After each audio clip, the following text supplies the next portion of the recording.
ભજંતી અનન્ય મનસ. આવા મારા ઉત્તમ ભક્તો જે છે મહાત્માઓ અક્ષુદ્ર ચિત્તા, જેમના ચિત્તને કોઈ ક્ષુદ્ર કે અલ્પ વસ્તુઓ પ્રભાવિત કરી શકતી નથી, અર્થાત અલ્પ સિદ્ધિઓથી પ્રભાવિત થતા નથી. સામાન્ય મનુષ્ય અલ્પ વસ્તુથી પ્રભાવિત થઈ જાય, એને કંઈક અલ્પ લાભ મળતો હોય કે વહી ભૌતિક લાભ મળતો હોય તો તરત પ્રભાવિત થઈ જાય, તરત એનું મન એ તરફ દોડી જાય. મહાત્માઓ અક્ષુદ્ર ચિત્તા, હવે અલ્પ વસ્તુઓ માટે ક્યારેય પણ એમનું મન દોડતું જ નથી. અને અનન્ય મનસ, જેમના મનમાં મારા સિવાય બીજા કોઈને સ્થાન નથી. ત્યક્તૈ ક્ષણાસંત, અર્થાત જેમના મનમાંથી બધી ઈચ્છાઓ કે બધી અપેક્ષાઓ, બધી આશાઓ કે બધી અભિલાષાઓ, મહત્વાકાંક્ષાઓ જતી રહી છે. અને એ જીવનમાં એક જ મહત્વાકાંક્ષા બાકી રહે છે, ઈશ્વર. અને તેથી ઈશ્વર સિવાય બીજા કોઈને ઈચ્છતા નથી. અને એકવાર એ થયું એટલે આપણા મનને ચિંતન કરવાનો આપણે બહુ પ્રયત્ન કર્યો, મનમાં ઈચ્છા જાગૃત થાય તો મન ચિંતન કરવાનું જ છે. આપણે મનને ચિંતન કરવા માટે ખૂબ પ્રયત્ન કરતા હોઈએ કે ઈશ્વરનું ચિંતન કરે મન, બરાબર છે.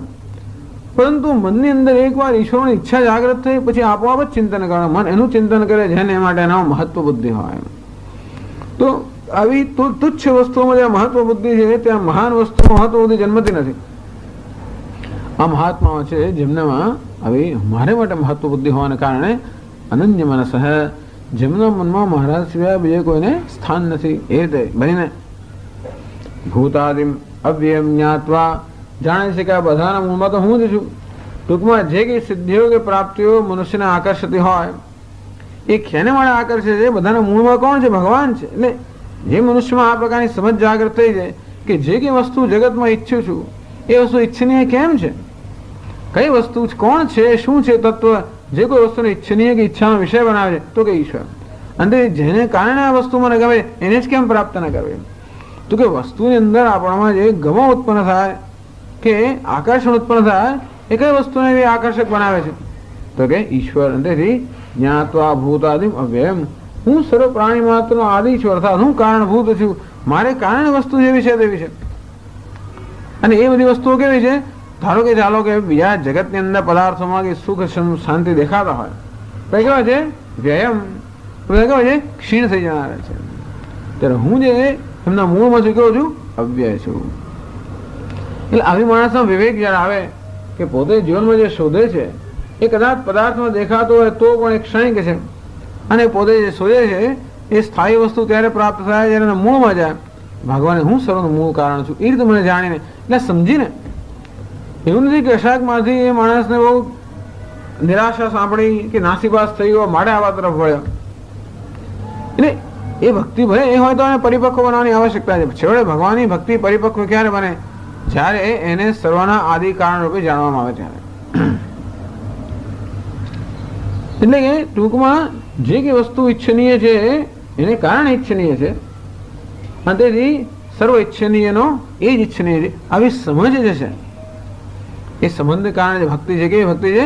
પરિપક્વ ભક્તિ, મેચ્યોર ભક્તિ. ભૂતાદિમ અવ્યયમ, અને એ પછી કેવો પરમાત્મા છે? અવ્યય છે, અર્થાત ક્ષણિક નથી, જેનો વ્યય થતો નથી. અને તો ભક્તિ કેવી રીતે કરે છે? સતતમ કીર્તયંતો મામ, મને સતત ભક્ત મારી ભક્તિ કેમ કરે છે? સતતમ કીર્તયંતો મામ, સતત મારું કીર્તન કરતા કરતા. જ્યાં પ્રેમ હોય એનું કીર્તન થાય સામાન્ય રીતે. જે જગ્યાએ પ્રેમ હોય એનું કીર્તન થવાનું છે. ઈશ્વર માટે પ્રેમ હોય, જે વસ્તુ માટે આપણને પ્રેમ મહત્વ બુદ્ધિ હોય એનું કીર્તન આપણે કરતા હોઈએ. જીસમાં મહત્વ બુદ્ધિ હોય, ગુરુમાં મહત્વ બુદ્ધિ એનું કીર્તન કરીએ, ઈશ્વરનું મહત્વ બુદ્ધિ એનું કીર્તન કરીએ, જગતના કોઈ પદાર્થમાં મહત્વ બુદ્ધિ એનું કીર્તન કર્યા કરીએ, કોઈ વ્યક્તિમાં હોય તો એનું કીર્તન કર્યા કરીએ. સતતમ કીર્તયંતો મામ, એમને માટે મારાથી મહત્વનું કંઈ છે જ નહીં, અને તે સતત મારું જ કીર્તન કરતા કરતા, મારા ગુણ ગાતા ગાતા. એ કહે છે કીર્તન 3 પ્રકારનું હોય છે: વ્યાસ પદ્ધતિ, નારદ પદ્ધતિ, હનુમત પદ્ધતિ. 3 પદ્ધતિનું કીર્તન છે. વ્યાસ પદ્ધતિ એટલે કેવું? વ્યાસપીઠ પર બેસીને કીર્તન કરવું, ભગવાનની કથા કરવી. ટૂંકમાં આ એક કીર્તનનો પ્રકાર છે. આ ભગવાનના ગુણગાન આ રીતે ગાવા. નારદ મુનિ શું કરે? આત્મા પખવાજ વગેરે લઈ લઈને કીર્તન કરતા હોય. હનુમાનજી શું કરે? કુદાકુદ કરે. એટલે આપણે આ કીર્તનની એવી પ્રથાઓ પ્રસિદ્ધ છે ને, લોકો આમ હાથમાં પખવાજ લઈ લઈને કીર્તન કરતા હોય અને ઘણા લોકો કુદાકુદ કરતા હોય, અને ઘણા લોકો આવી રીતે બેસીને કરતા હોય. પણ બધા કીર્તનના પ્રકારો છે. એ દરેકને સ્વભાવને અનુરૂપ અથવા રુચિને અનુરૂપ કે સ્વભાવને અનુકૂળ કીર્તનનો પ્રકાર દરેકને સ્વીકારી શકે. પણ હવે તે જે કોઈ વારે મારું કીર્તન કરતા અર્થાત સતત મારા ગુણગાન ગાતા ગાતા, એ નિર્ગુણ હોય કે સગુણ હોય. સગુણ હોય તો પછી એની જે વિભૂતિ છે એનું ગુણગાન ગાતા હોઈએ. સર્વજ્ઞ સર્વશક્તિમાન સો અનંત કલ્યાણ ગુણ ગણાય કે નિલય, બધા કલ્યાણ ગુણ ગણનું એકમાત્ર નિલય, આ રીતે એનું કીર્તન થતું હોય. અનિતર નેતિ નેતિ યથાત આદેશ નેતિ નેતિ અસ્થૂલમ અનણુ અહ્રસ્વમ દીર્ઘમ, એ રીતે પાછું કીર્તન જ છે. કોનું કીર્તન છે? એ જ પરમાત્માનું. સતતમ કીર્તયંતો મામ, આ કીર્તનમાં પ્રેમમાંથી જન્મતું હોવાને કારણે સતત છે, બાકી સતત ના થાય. સતત વસ્તુ ક્યારે થાય? જ્યારે પ્રેમમાંથી ઉત્પન્ન થયો ત્યારે. પ્રયત્નથી થતું હોય વસ્તુ સતત ના થાય. એ વસ્તુ જ્યાં સુધી પ્રયત્નનું મૂળ હોય ત્યાં સુધી થાય. અને પ્રયત્ન વડે બે વસ્તુ, એક મૂળ જોઈએ અને બીજું બળ જોઈએ. જ્યારે પ્રેમ હોય તો મૂળને કઈ તકલીફ ના પડે, આપોઆપ જ થાય. એટલે સતતમ કીર્તયંતો મામ યતંતશ્ચ દૃઢવ્રતાઃ, જરૂર આ કીર્તનની અંદર પણ અવરોધ આવી શકે, અને તેથી એ અવરોધો દૂર કરવા માટે જે લોકો સતત પ્રયત્નશીલ છે. યતંતઃ ટૂંકમાં આ ભગવાનના કીર્તનમાં જે કંઈ અવરોધ આવે બહાર લાગે આંતરિક, એને પણ દૂર કરવા માટે જે લોકો પ્રયત્નશીલ છે. દૃઢવ્રતાઃ, જે લોકો પોતાના વ્રતમાં દ્રઢ છે. એ નક્કી કર્યું કે આ પ્રકારનો માર્ગ મારે સ્વીકારવો છે અને એને માટે આ પ્રકારના મૂલ્યનું પાલન કરવું છે, તો જે પોતાના વ્રતમાં દ્રઢ છે. નમશ્ચિંતશ્ચ મામ ભક્ત્યા, સતત મને નમસ્કાર કરતા કરતા. એટલે ટૂંકમાં વાણીથી, શરીરથી ને મનથી. નમસ્કાર શેમાં થતા હોય? મનમાં થતા હોય. જ્યાં પણ જે હોય નમસ્કાર કરે. જેટલા મંદિર આવે ઘણા લોકોને પછી નમસ્કાર એવો ટેવ પડી ગયો છે. નમસ્કાર કદાચ બહારથી ના કરે તો પણ મનથી હંમેશા નમસ્કાર, કારણ કે એ જ ઈશ્વર સર્વ અંતરાત્મા હોવાને કારણે જળ અને ચેતન નામ રૂપાત્મક વેશ ધારણ કરીને સર્વત્ર વ્યવસ્થિત જે ઈશ્વર છે એને મનમાં નમસ્કાર કરતા કરતા મામ ઉપાસરે ભક્ત્યા નિત્યયુક્તા, સતત મારામાં જોડાયેલા ઉપાસરે મારી ઉપાસના કરે છે, અર્થાત મારું ભજન, મારું સેવન કરે છે. હવે આગળ 15મા શ્લોકમાં ઉપાસન પ્રકાર ભેદ પ્રતિપિક્ષયા પૃચ્છતિ. તો ઉપાસના કેવી રીતે કરે છે ભગવાન? આ લોકો આપના જે ભક્તો છે એ કેવી રીતે આપની ઉપાસના કરે છે, એવો એક પ્રશ્ન થાય. ભગવાન 15મા શ્લોકમાં ઉત્તર આપે છે. પહેલા એ પ્રશ્ન શંકરાચાર્ય કરે છે 235મા પાના પર, પહેલી જ લાઈનમાં 235મું પાનું. તે can can પ્રકારેણ ઉપાસતે Iti ઉચ્યતે. Can can પ્રકારેણ ઉપાસતે, કયા કયા પ્રકારથી એ લોકો ઉપાસના કરે છે? આમ તો ભક્તિ શંકરાચાર્યજી સ્વસ્વરૂપાનુસંધાનમ ભક્તિ રીત્ય વિધીયતે મોક્ષ સાધન સામગ્ર્યામ ભક્તિરેવ ગરીયસે. શંકરાચાર્ય કહે છે વિવેક ચૂડામણીમાં, મોક્ષ સાધન સામગ્ર્યામ, આ મોક્ષની સાધન સામગ્રી છે. ભક્તિરેવ ગરીયસી, ભક્તિ એમાં બહુ ઉત્તમ છે. તો ભાઈ મોક્ષ સાધન સામગ્રીની અંદર જો ભક્તિ હોય તો નામ કેમ નથી? સાધન ચતુષ્ટ સંપત્તિ છે આપની. શંકરાચાર્ય આપણે પૂછીએ, વિવેક વૈરાગ્ય સમાધિ ષટક સંપત્તિ મોક્ષ તો ભક્તિ તો આવતી નથી.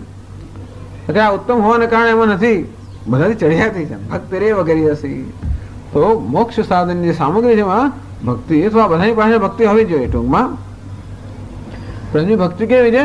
સ્વસ્વરૂપાનુસંધાનમ ભક્તિ રીતે વિધીયતે. સ્વસ્વરૂપ અનુસંધાનમ, પોતાના સ્વરૂપનું સતત અનુસંધાન કરવું અથવા ઈશ્વરના સ્વરૂપનું સતત અનુસંધાન કરવું એ ભક્તિ છે. ટૂંકમાં જે વિવેક વૈરાગ્ય જે કંઈ કરતા હોઈએ એ બધાની પાછળ શું હોવું જોઈએ? ઈશ્વરના સ્વરૂપનું અનુસંધાન. એ માટે વિવેક થતો હોય, એ માટે વૈરાગ્ય હોય, એ માટે સમાધિ ષટક સંપત્તિઓ એ દ્વારા હોય. સ્વસ્વરૂપાનુસંધાનમ આત્મતત્વાનુસંધાનમ ભક્તિ રીત્ય પરે જગુ. બીજા કોઈ કહે છે કે આત્મતત્વનું અનુસંધાન, પોતાના સ્વરૂપનું અનુસંધાન કે આત્મતત્વનું અનુસંધાન, બંને વસ્તુ એક જ છે. પણ આત્માનો અર્થ તો જગતનો આત્મા, પરમાત્મા તત્વનું અનુસંધાન કે આત્મા એટલે કે સ્વાત્મ તત્વનું અનુસંધાન, તો એની ભક્તિ કહેવાય. આ એક જ્ઞાન લક્ષણા ભક્તિ છે. તો ભગવાન એ પ્રકારની ભક્તિની વાત નહીં કરે છે. 9મો અધ્યાય કેવો છે? આમ તો ભક્તિ યોગ ખરો, પણ કેવો છે? જ્ઞાન લક્ષણા ભક્તિ. એટલે પેલી ભક્તિમાં આવી જ જાય છે જેને આપણે સાધન ભક્તિ કહીએ છીએ. અર્થાત ભક્તિ પણ નારદ ભક્તિ સૂત્રમાં સમજાવે છે ભક્તિ કેવી કેવી હોય છે, કયા કયા રૂપમાં ભક્તિ થતી હોય. તો જુદા જુદા આચાર્યનો મત જુદો તો છે. એ માટે કોઈ વ્યાસ વગેરે ભગવાન એમ કે કથાના રૂપમાં ભક્તિ, ભગવાનની કથા કરવી એ ભક્તિ છે. કોઈ એમ કહે કે એમનું કીર્તન કરવું એ ભક્તિ છે. કોઈ એમ કહે કે એમની ગર્ગ વગેરે કહે કે એમની પૂજા કરવી એ ભક્તિ છે. આમ આ રીતે જુદા જુદા અભિપ્રાય છે ભક્તિ માટે. પણ આ બધું ભક્તિ જ છે. ભગવાનની કથા કરવી, ભગવાનની પૂજા કરવી, ભગવાનનું કીર્તન કરવું અને શ્રવણ મનન નિધ્યાસન આમ ભગવાનના સ્વરૂપનું અનુસંધાન કરવું એ ઉત્કૃષ્ટ ભક્તિ છે. એ ન થતી હોય તો આ બીજા પ્રકારની ભક્તિ છે. અર્થાત હંમેશા આપણું મન શ્રવણ મનન બધા માટે ઉપલબ્ધ ન હોય, હંમેશા મનનો એવો મૂળ ન હોય કે મનની એવી એકાગ્રતા ન હોય, તો ભગવાનની આ બીજા પ્રકારની ભક્તિનું કીર્તન કરવું, એની કથા કરવી, એની સેવા કરવી, અર્ચના કરવી વગેરે. શ્રવણમ કીર્તનમ વિષ્ણો સ્મરણમ પાદ સેવનમ. શ્રેય તો પહેલું જ કહેવાય શ્રવણ, વિષ્ણો શ્રવણમ, ભગવાનના ગુણગાનનું શ્રવણ કરવું. પણ આખો તો શ્રવણ થઈ ના શકે અને એમ કોઈ વક્તા પણ આખો દિવસ મળે નહીં, ત્યારે પછી ન હોય ત્યારે શું કરવું? કીર્તન. બીજા કોઈને કહેવું, ક્યાં તો સાંભળવું, એ ન હોય તો કીર્તનમ, ક્યાં તો આપણે ગાવું અથવા બીજા કોઈને એના ગુણગાન ગાવા. એ પણ આખો દિવસ તો ના જાય ને, બીજા સાંભળવા માટે તૈયાર ના હોય કે હોય નહીં. એટલે કે છે સ્મરણમ, કોઈ ના હોય ત્યારે શું? એકલા હોય ત્યારે સ્મરણમ. એ માનસ ભક્તિ થઈ. એ ન થતું હોય તો એવું મૂળ પાદ સેવનમ, ભગવાનના ચરણની સેવા, એ કાયિક ભક્તિ થાય. કેવી રીતે? પાદ અર્ચનમ, એને અર્ચના કરવી, વંદનમ, વંદન કરવા, દાસ્યમ, દાસ ભાવે એની સેવા કરવી, સખ્યમ, આત્મનિવેદનમ, એને સખ્ય મિત્ર ભાવે આત્મનિવેદનમ, સંપૂર્ણ પોતાની જાતનું નિવેદન, અર્થાત જે પોતે કરે છે બધું ઈશ્વરને નિવેદન કરવું. આ બધી પણ ભક્તિ છે. તો ભગવાન અહીં જે છે જ્ઞાન લક્ષણા ભક્તિની વાત કરે છે. તો 15મા શ્લોકમાં એ કહે છે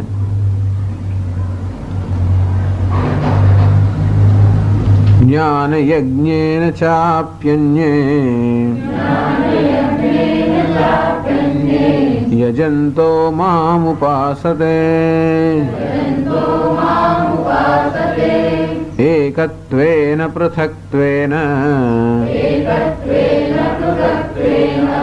બહુધા વિશ્વતો મુખમ.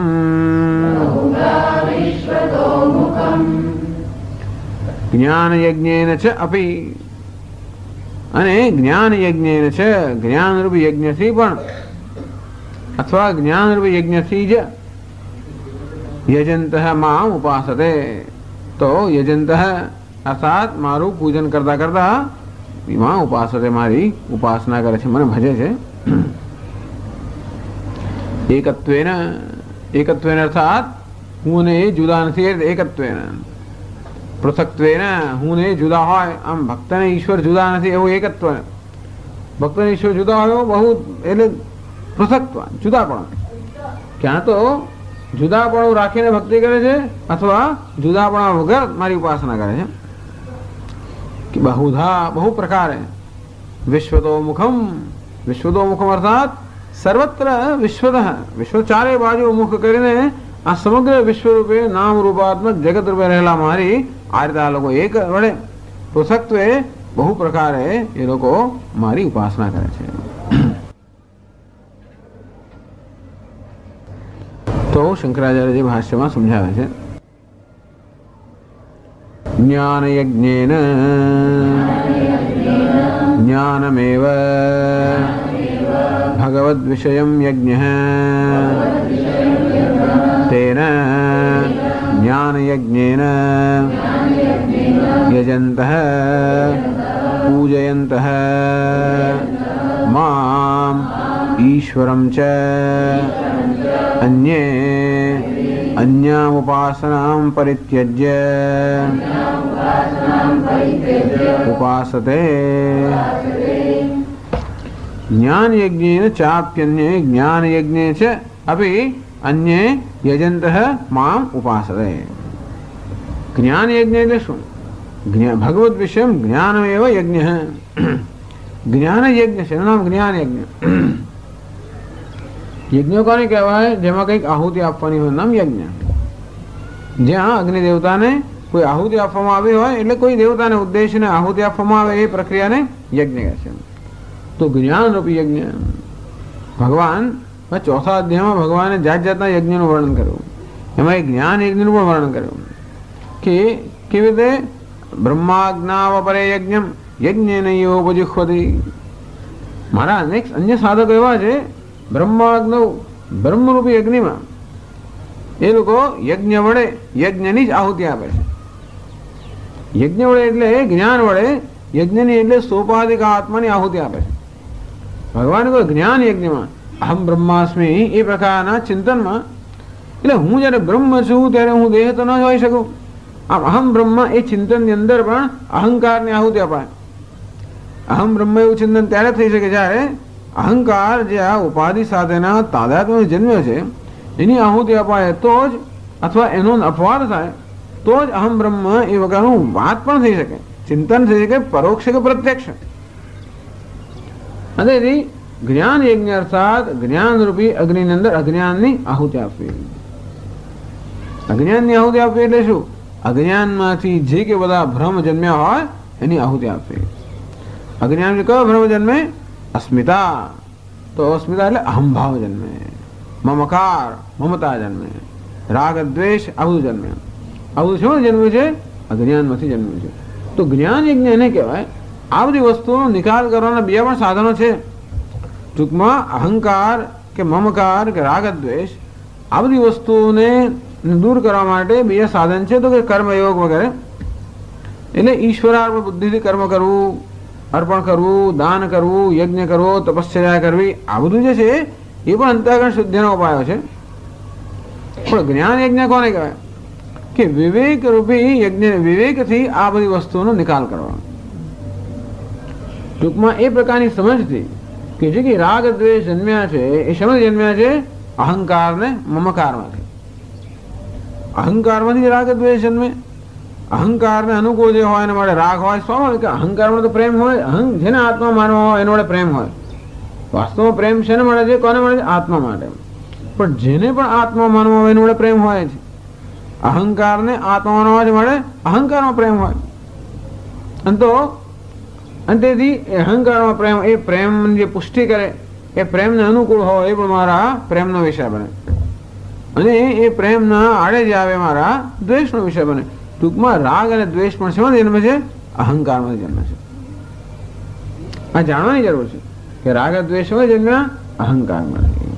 ટૂંકમાં અહંકાર એ અહમ બુદ્ધિ આવી જાતનું પ્રોજેક્શન કે અધ્યારોપ કરાવે છે। વસ્તુ તો એની જ છે, અને છતાં પણ એને હું અનુકૂળ એ રીતે જોઉં છું અને એમાં રાગ કરું છું, એ જ વસ્તુને કે બીજી વસ્તુનું પ્રતિકૂળ એમ જોઈને એમાં દ્વેષ કરું છું। આમ અનુકૂળતા અને પ્રતિકૂળતા બંને મન વડે થયેલા આરોપ છે। વસ્તુને અનુકૂળ કહેવી કે પ્રતિકૂળ કહેવી, ઉપયોગી કહેવી, નિરુપયોગી કહેવી, સારી કહેવી, ખરાબ કહેવી, આ બધા મારા વ્યક્તિગત અભિપ્રાયો છે। ઉપયોગી કે નિરુપયોગી, આ બધા કેવા અભિપ્રાય છે? વ્યક્તિગત અભિપ્રાયો છે। એ શેમાંથી જન્મ્યા? મારી સગવડમાંથી જન્મ્યા। જે વસ્તુ મને સગવડ કરી આપે એ સારી, જે વસ્તુ મને અગવડ ઉત્પન્ન કરે એ ખરાબ। વસ્તુ સામે નથી જોતો હું, આ નિર્ણય લેવાનો વસ્તુ સામે નથી જોઉં। શેના સામે જોઉં છું? મારી સામે જોઉં છું।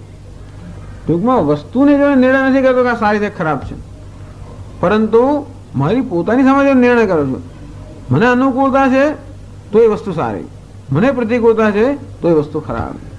ટૂંકમાં વસ્તુ માટે નિર્ણય શેમાંથી લેવામાં આવ્યો? અહંકારમાંથી, અર્થાત મારી અનુકૂળતા અને પ્રતિકૂળતા લેવામાં આવ્યો। એટલે એ નિર્ણય કેવો છે? એ વાસ્તવિક નિર્ણય નથી। એ કેવો નિર્ણય છે? પ્રાતિભાષિક, અર્થાત આપણે પોતાએ કલ્પેલી વસ્તુ છે।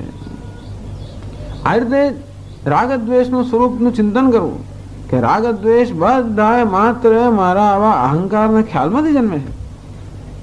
અહંકારમાંથી જન્મે છે લઘુતા ગ્રંથિ, ગુરુતા ગ્રંથિ, જાત જાતની ગ્રંથિઓ, કોમ્પ્લેક્સીસ જન્મતા હોય, અને એમાંથી જ આ પ્રકારનો અધ્યારો આખી દુનિયાનું વહેંચી નાખો છો।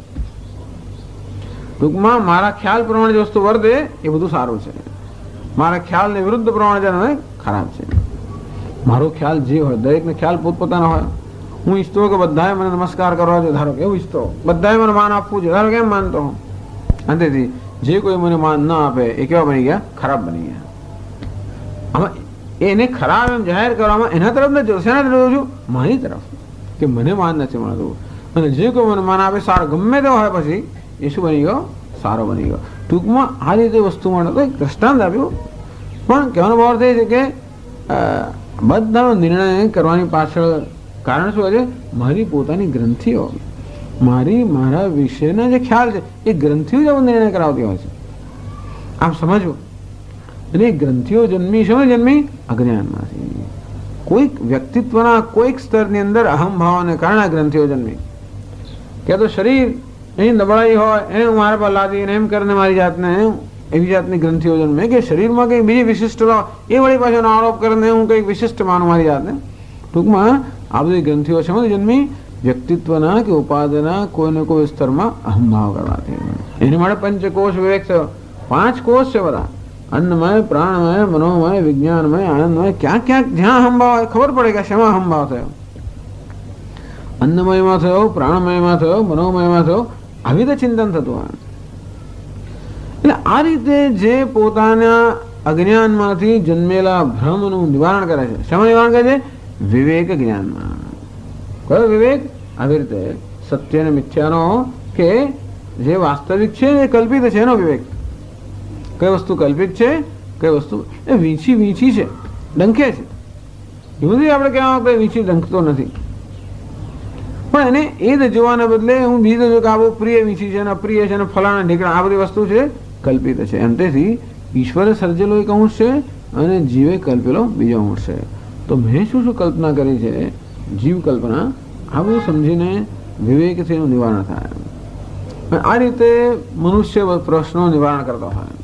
આ રીતે અજ્ઞાનની સતત આહુતિ, વિવેક જ્ઞાનમાં અજ્ઞાનમાંથી જન્મેલા ખ્યાલો કે ભ્રમો કે નિર્ણયોની આહુતિ, એને શું કહેવાય? જ્ઞાન યજ્ઞ.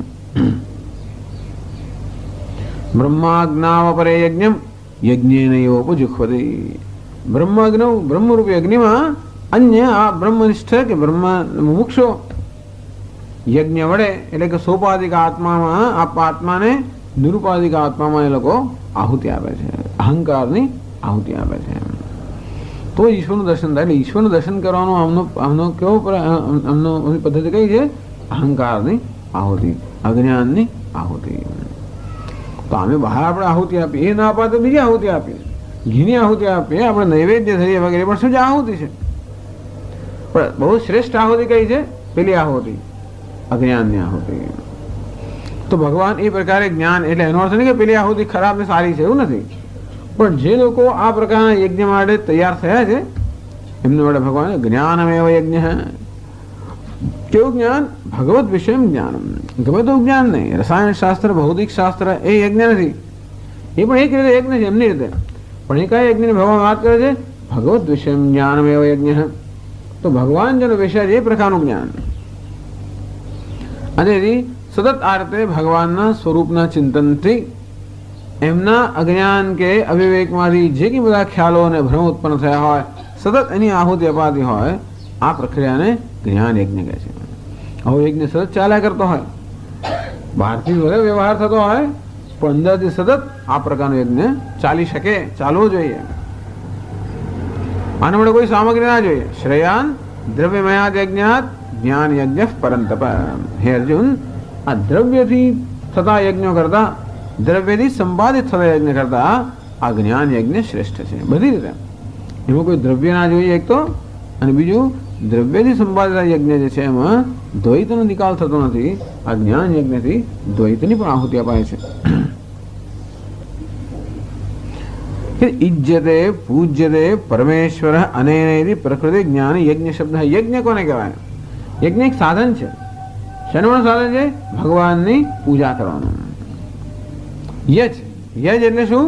પૂજા કરવી. ભગવાનની યજ, ભગવાનની પૂજા. એમાં યજ્ઞ શબ્દ બન્યો. યજ્ઞ શું છે? જેના વડે ભગવાનની પૂજા થતી હોય એનું નામ યજ્ઞ. એટલે પછી આપણે શું છે? યજ્ઞનો અર્થ જે પ્રચલિત કરીએ એને બદલે આ કેવો અર્થ કર્યો? જનરલ, સામાન્ય અર્થ કર્યો.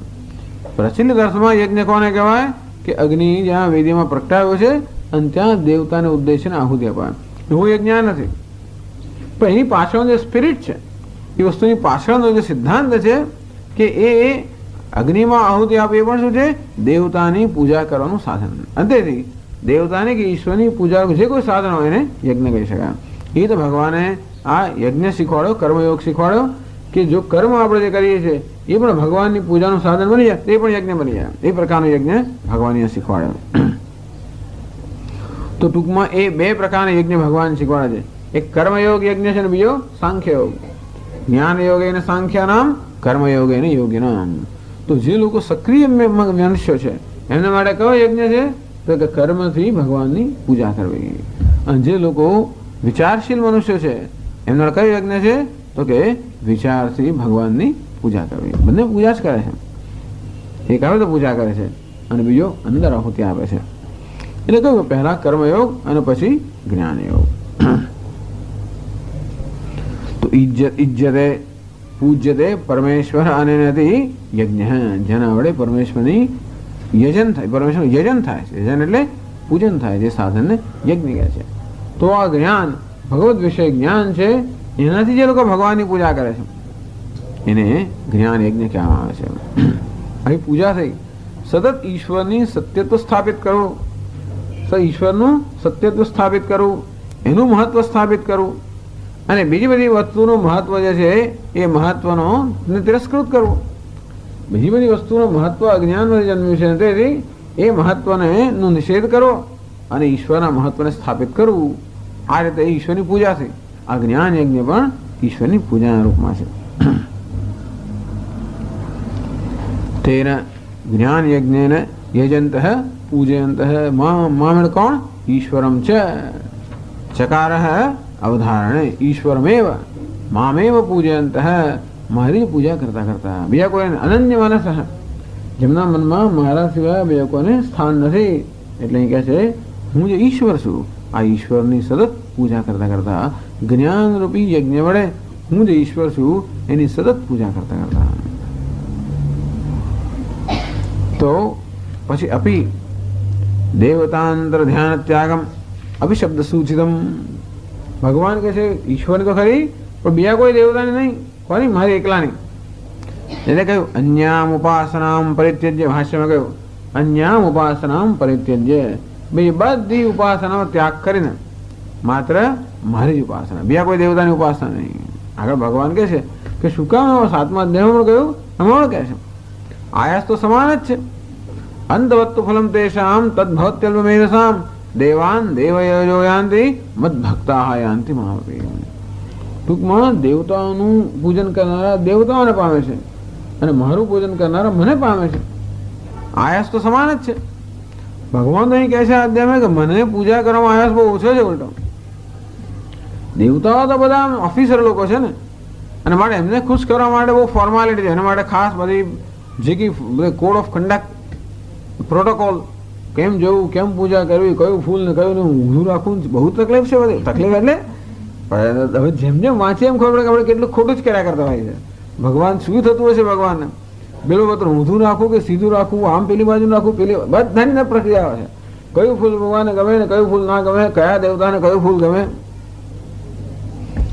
જમણા હાથમાં લેવું, ડાબા હાથમાં લેવું, પેલી ટોયલી આ બાજુ રાખવી કે પેલી બાજુ રાખવી, ખવડાવવા માટે કેટલી આંગળીથી ખવડાવ, આ બધાની પ્રક્રિયાઓ છે.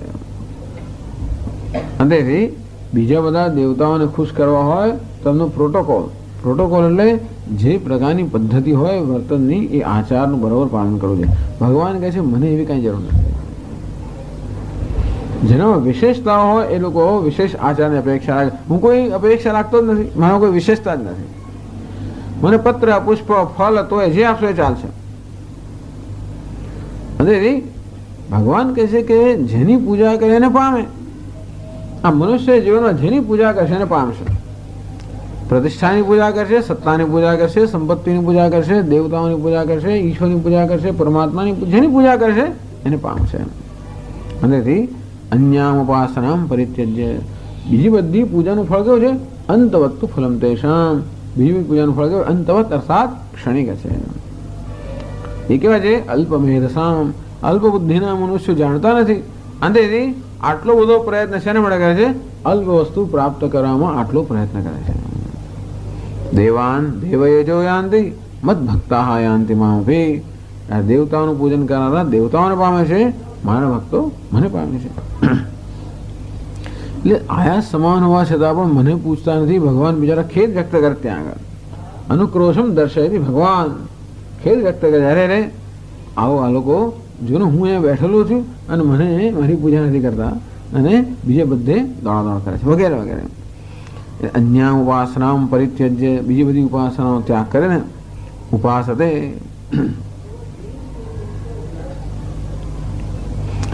કેવા છે આ બ્રહ્મનિષ્ઠ લોકો?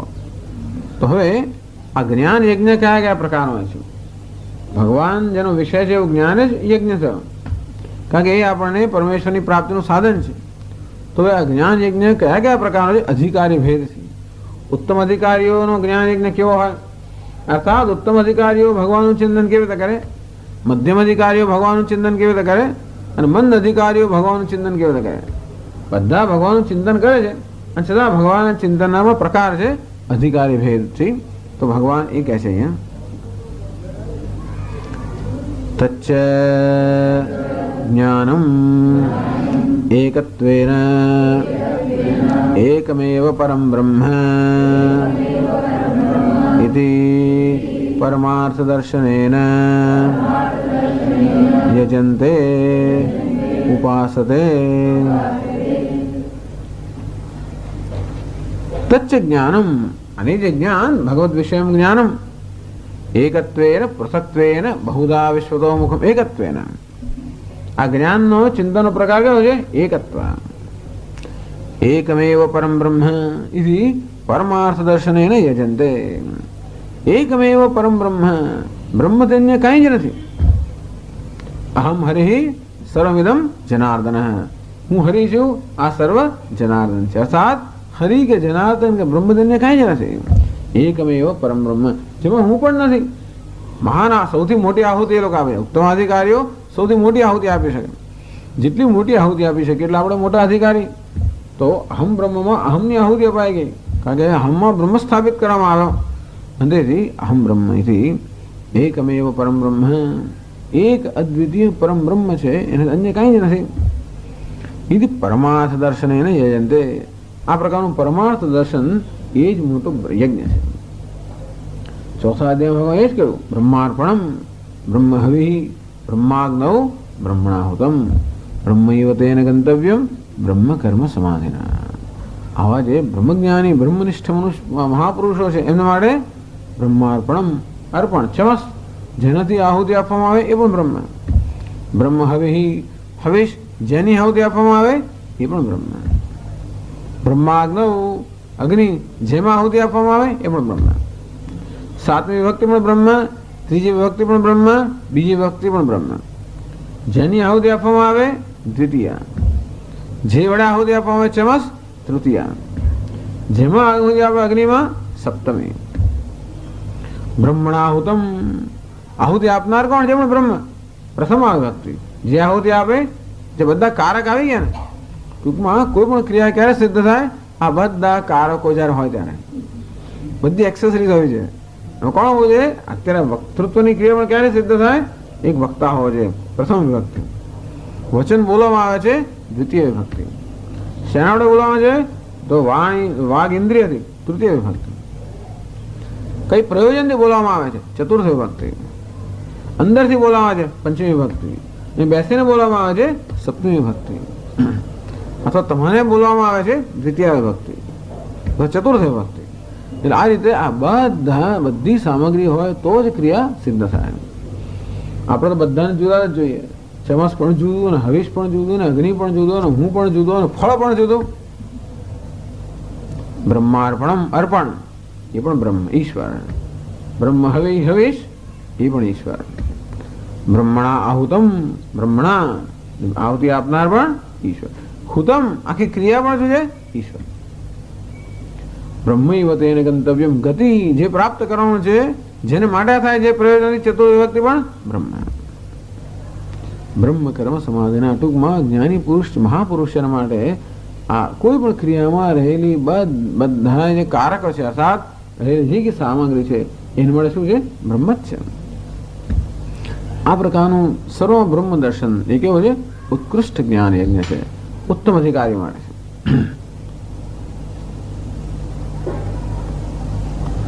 ઉત્તમાધિકારીણામ ઉપાસન મુક્ત્વા મધ્યમાનામ અધિકારીણામ ઉપાસન પ્રકારમ. ચલો આવું ન થઈ શકતું હોય એ બીજા અધિકારીઓ બીજી કક્ષાના કેવા છે? તો ભગવાન આગળ કહે છે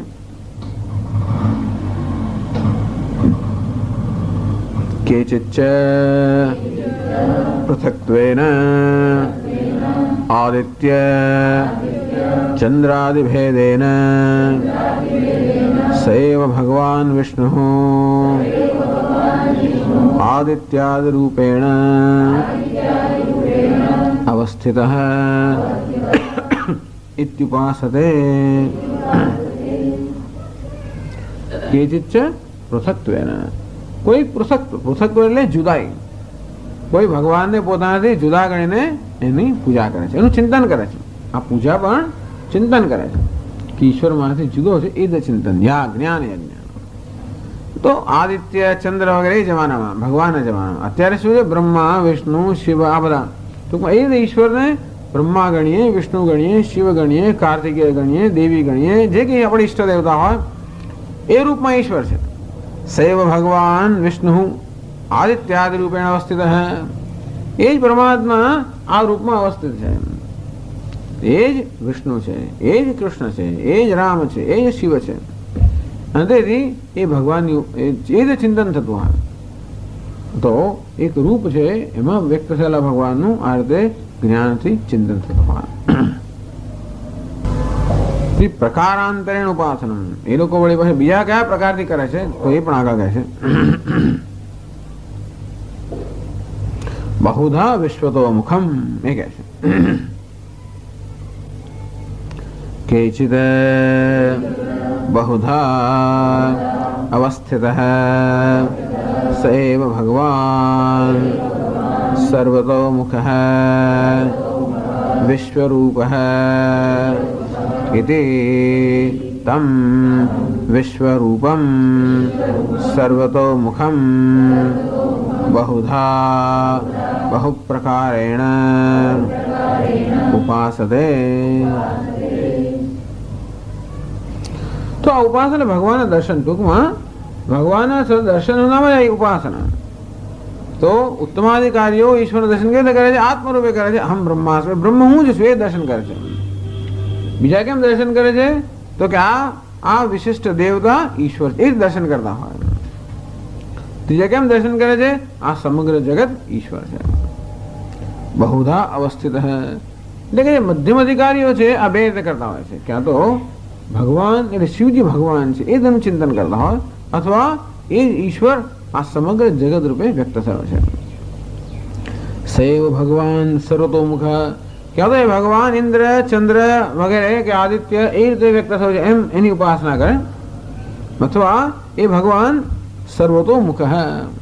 तो ये पण पोतानी रुचि पर घणा लोकोने एवी देवतानी उपासना गमती होय जे वस्तु परोक्ष छे. घणा लोकोने प्रत्यक्ष वस्तु ज गमती होय. जे देखाय छे ए ज एनी उपासना. तो जे देखाय छे भगवान छे. એટલે ઘણા લોકો મૂર્તિ પૂજા વગેરે કરતા હોય. ઘણા લોકોને કે મંદિરમાં જવાની શી જરૂર છે કે અહીંયા ભગવાન નથી? બધાની અંદર ભગવાન નથી. ટૂંકમાં એ લોકો એમ એવી કેવી આ દેખાય છે ભગવાનને છોડીને દેખાતો નથી એવા ભગવાનની શું ઉપાસના કરે એમ. દરેકની રુચિ પર આધાર રાખે છે. દેખાતો ભગવાન મુશ્કેલ હોવાને કારણે બધાની કરીએ છીએ. આ દેખાતા ભગવાનની ઉપાસના કરવી મુશ્કેલ છે જરા. એટલા માટે જેને જોઈને એમાં ભગવાનનો ભાવ મને જન્મતો જ નથી. એટલે જ્યાં જ્યાંથી જવાથી ભગવાનનો ભાવ જન્મ એની ઉપાસના થાય. પણ ઘણા લોકોને એમનું હૃદય એવા પ્રકારનું હોય કે આ જગતમાં એ લોકોને સર્વત્ર ઈશ્વરની લીલા દેખાતી હોય. કવિ હોય, સંગીતકાર એવા હોય, એવા જરા સેન્સિટિવ હૃદયના હોય. એમને આ જગ્યાએ ઈશ્વર બધે સર્વત્ર દેખાતો હોય. સૈવ ભગવાન સર્વતોમુખ વિશ્વરૂપ હૈ. इदम विश्वरूपम सर्वतोमुखम बहुधा बहुप्रकारेण उपासते. बहुधा બે અર્થ કરે. बहुधा अवस्थित बहुधा बहुप्रकारेण उपासते. तो ये जो એ જ ઈશ્વર આ સર્વ નામ રૂપની અંદર છે बहु प्रकारम विश्वतोमुखम सर्वैः द्वारैः यत् किंचित दृष्टम तद भगवत स्वरूपमेव। टूंकમાં દરેક ઇન્દ્રિયથી જે કંઈ જણાય છે, દેખાય છે, એ કોણ છે? ભગવત સ્વરૂપમેવ। યચ્ચ કિંચિત જગત સર્વમ દૃશ્યતે શ્રૂયતે અપિ ચ અંતર્બહિશ્ચ તત્સર્વમ વ્યાપ્ય નારાયણ સ્થિતઃ। યચ્ચ કિંચિત જગત સર્વમ, જે કોઈ જગત જરા પણ હોય, યત કિંચિત, જે કંઈ જગતમાં છે, દૃશ્યતે શ્રૂયતે અપિ વા, જે દેખાય છે કે સંભળાય છે, પ્રત્યક્ષ છે કે પરોક્ષ, જગતમાં જે કંઈ હોય, બધામાં કોણ છે? નારાયણ વ્યાપ્ય, એ નારાયણ સર્વને વ્યાપ્ત કરીને રહેલો છે। એટલે કે સર્વદ્વારા યત કિંચિત, એવું તો નથી બનવાનું કે આપણે વિશ્વરૂપ ભગવાનનું ચિંતન કરી શકીએ, પણ આપણે શક્ય નથી। ટૂંકમાં આ ભગવાન જે વિશ્વરૂપ છે, અર્થાત સમગ્ર વિશ્વરૂપ પ્રગટ થયો છે, એનું ચિંતન કરવું મનુષ્ય માટે શક્ય નથી। મનુષ્યની બુદ્ધિ કેટલું ચિંતન કરી શકે? મનુષ્ય મનમાં તો એક વિચાર આવી શકે, કોઈ એક વિષયનું ચિંતન થઈ શકે, એટલે એક સાથે ભગવાનના વિશ્વરૂપનું દર્શન કરવા એ શક્ય નથી। એ તો અર્જુન જેવો કોઈ હોય ભગવાનની કૃપાથી કરી શકે, બાકી એ શક્ય નથી। મનુષ્યનું મન અલ્પ હોવાને કારણે અલ્પ વસ્તુના દર્શન કરી શકે, પણ એટલું કહી શકે જે કંઈ મને દેખાય છે એ ઈશ્વર છે। બધું જોવાનો આગ્રહ નથી, જે કંઈ દેખાય છે એ ઈશ્વર છે। એટલે કે સર્વદ્વારા યત કિંચિત દૃષ્ટમ, અમારી ઇન્દ્રિયોથી જે કોઈ વસ્તુનું જ્ઞાન થાય છે, તદ ભગવત સ્વરૂપમાં એવા, એ ભગવાનનું સ્વરૂપ છે। યત શ્રુતમ તત્ તન્નામ એવા, તો જે મને દેખાય છે મારી આંખો દેશો છે ભગવાનનું સ્વરૂપ, જે સંભળાય છે કાન દેશો છે એનું નામ છે ભગવતન નામ એવા। યદ દત્તમ ભુક્તમ વા તત્ તદર્પિતમ એવા, જે કંઈ આપવામાં આવે એ પણ કોને આપવામાં આવે છે? ઈશ્વરને આપવામાં આવે છે। જે કંઈ ભોગવવામાં આવે પણ શું ભોગવવામાં આવે છે? ઈશ્વર ભોગવવામાં આવે છે।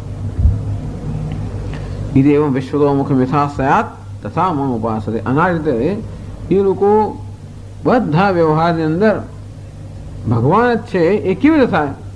યદ કરોશી યદ અશ્નાસી યદ જુહોશી યદ દદાસી યદ તપસ્યસી, દાન કરતી વખતે, યજ્ઞ કરતી વખતે, તપ કરતી વખતે, પછી કર્મ કરતી વખતે જે કંઈ હોય, જે કંઈ કરતો હોય, એ બધામાં ઈશ્વરની ઉપાસના કેમ થાય એ તો કરતા હોય છે। થોડીક સરળ છે, જે દેખાય છે એની ઉપાસના કરવી સરળ છે, જે નથી દેખાતું ઉપાસના કરવી કઠણ છે। એટલે વિશ્વતોમુખમ એ ઘણા એમ માને છે કે આ મંદ અધિકારી માટે ભગવાને કહ્યું, કે મંદ અધિકારી માટે કે જે કંઈ નામ રૂપ દેખાય છે, સંભળાય છે કે વ્યવહાર થાય છે, એ બધામાં ઈશ્વર પ્રગટ થયેલો છે। આ સર્વ નામરૂપ ઈશ્વરનો વેશ છે, અને એમાં એક જ નારાયણ સર્વત્ર પ્રગટ થયો છે। ક્ષેત્રજ્ઞ ચાપ્યમામ વિદ્ધિ સર્વ ક્ષેત્રેષુ ભારત, બધા ક્ષેત્ર એટલે ઉપાધિ શું છે? ભગવાનનો વેશ છે। આવા બધા અનેક વેશ પહેરીને એ જ ઈશ્વર પ્રગટ થયો છે, એવી એક રીત છે। અથવા તો વિશ્વતોમુખમ એટલે એ રીતે, અને ઇધર પૃથક્ત્વેને કોઈ એક રૂપની અંદર ઈશ્વરની ઉપાસના થતી હોય, અથવા અહમ બ્રહ્મ એ રીતે ઈશ્વરનું ચિંતન થતું હોય। એટલે કે મધુસૂદન સરનો થોડો અભિપ્રાય જરા જુદા પ્રકારનો છે, એમ માને કે ઉપાસના છે। ઉપાસના એટલે મેડિટેશન, ધ્યાન। તો ઈશ્વરનું ધ્યાન કરવાની ત્રણ પદ્ધતિ જાણને બતાવી હોય। એક તો હું બ્રહ્મ છું એ પ્રકારનું ધ્યાન, એને શાસ્ત્રમાં અહંગ્રહ ઉપાસના કહે છે। અહંગ્રહ એટલે શું? અહમ કે અહંકાર પર જ ભગવાન, હું જ ભગવાન છું એ તો ઉપાસના, અભિમાનની ઉપાસના। અહમ પર આ રીતે ઈશ્વરનો ખ્યાલ સ્થાપિત કરવો, હું બ્રહ્મ છું, હું પરમાત્મા છું, એ પ્રકારની અહંગ્રહ ઉપાસના એ ખૂબ કઠણ છે। અહમ બહુ સૂક્ષ્મ છે, એના પર આપણું ધ્યાન કેન્દ્રિત કરવું અને એનામાં ભગવાનની ભાવના કરવી એ સૂક્ષ્મમાં સૂક્ષ્મ ઉપાસના છે। તો ઉત્તમ અધિકારીઓ છે આ પ્રકારે હું ઈશ્વર છું, હું પરમાત્મા છું, હું બ્રહ્મ છું, આ પ્રકારની અહંગ્રહ ઉપાસના કરતા હોય। બીજા લોકો એવી ના કરી શકતા હોય, એટલે કોઈ પ્રતીકમાં ઈશ્વરની ઉપાસના કરે। અહમમાં સૂક્ષ્મ હોવાને કારણે મુશ્કેલ છે, અને તે શું થાય? કોઈ પ્રતીક એટલે કોઈક નામ રૂપ હોય, કોઈ મૂર્તિ હોય કે કોઈ એવું હોય, એની અંદર ભગવાનની ભાવના કરીને ઈશ્વરની ઉપાસના કરે, એ પણ ના કરી શકતા હોય। તે ટૂંકમાં મન આપણું જરા ઘણું બધું સક્રિય હોય, એક્ટિવ હોય, અંતે એ પ્રકારની ઉપાસના મુશ્કેલ થતી હોય। તો વિશ્વતોમુખમ ટૂંકમાં આ જગત રૂપે જનાર્દન રૂપ, જનાર્દન આ જન કે જનતા રૂપે અભિવ્યક્ત થયો છે, અને માટે એની સેવા કરવી, ટૂંકમાં કર્મ દ્વારા એ ઈશ્વરની જે વિશ્વતોમુખ છે એની ઉપાસના કરે છે। આવો પણ એક અભિપ્રાય છે, પણ છતાં અને એટલે એમ કહે છે કે દરેક દરેક પછીની ઉપાસના પહેલાની ઉપાસના માટેનું સાધન બને. ટૂંકમાં પહેલું થાય છે કર્મ, ઈશ્વર જે આ જગત વ્યક્ત હોય છે એને કર્મ સમર્પણ કરવું, આ પહેલા પ્રકારનું. પછી એટલે એ ઉત્તમ સહજાવસ્થા, દ્વિતીય ધ્યાન ધારણા, તૃતીય પ્રતિમા પૂજા, હોમયાત્રા, ચતુર્થિકા. હોમયાત્રા અર્થાત કે કર્મ કરવા, એથી આગળ વધીને પ્રતિમા પૂજા, એથી આગળ વધીને ધ્યાન, એથી આગળ વધીને સહજ અવસ્થા. આવી જાતનો જે ક્રમ કયો છે એવું કંઈક કહે છે આમાં, એ પણ થઈ શકે. પણ જ્ઞાન યજ્ઞ છે એટલે ખરેખર તો ઉપાસના નથી પણ જ્ઞાન જ યજ્ઞ છે. એમ હોવાને કારણે ઈશ્વરનું ચિંતન, માનસિક ચિંતન, કાં તો ઈશ્વર હું છું એટલું ચિંતન, ઈશ્વરમાંથી ભિન્ન છે એવું ચિંતન, કે ઈશ્વર સર્વત્ર છે એ પ્રકારનું ચિંતન. આ રીતે ભિન્ન ભિન્ન પ્રશ્ન થાય. તો શંકરાચાર્ય પ્રશ્ન કરે છે 16મા શ્લોક પહેલા, यदि बहुभिः प्रकारैः उपासते कथं त्वामेव उपासते इति अतः आह.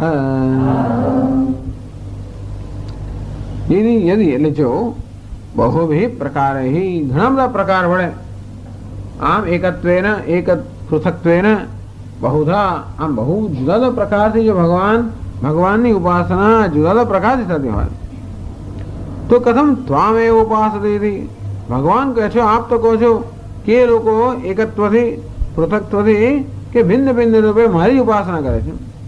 પણ કોઈ વળી ઇન્દ્ર ચંદ્ર આદિત્યની ઉપાસના કરતું હોય, કોઈ વળી જગતમાં કઈ ઉપાસના કરતું હોય, કોઈ એવું, તો એ બધા આમ જુદી જુદી પ્રકારની ઉપાસના કે જુદા જુદી વસ્તુની કે જુદા જુદા સ્વરૂપની ઉપાસના કરતા છતાં પણ આપની જ ઉપાસના એવું કેમ કહેવાય? બધા લોકો જુદા જુદા સ્વરૂપની ઉપાસના કરતા હોય તો પછી ભગવાન એ બધા આપની ઉપાસના કરે એવું કેવી રીતે? યદિ બહુવિધ પ્રકારે ઉપાસતે, તો બહુ જ પ્રકારથી ઉપાસના કરતા હોય તો કથમ ત્વામેવ ઉપાસતે, અને તો પછી આપની જ ઉપાસના કરે છે એ કેવી રીતે?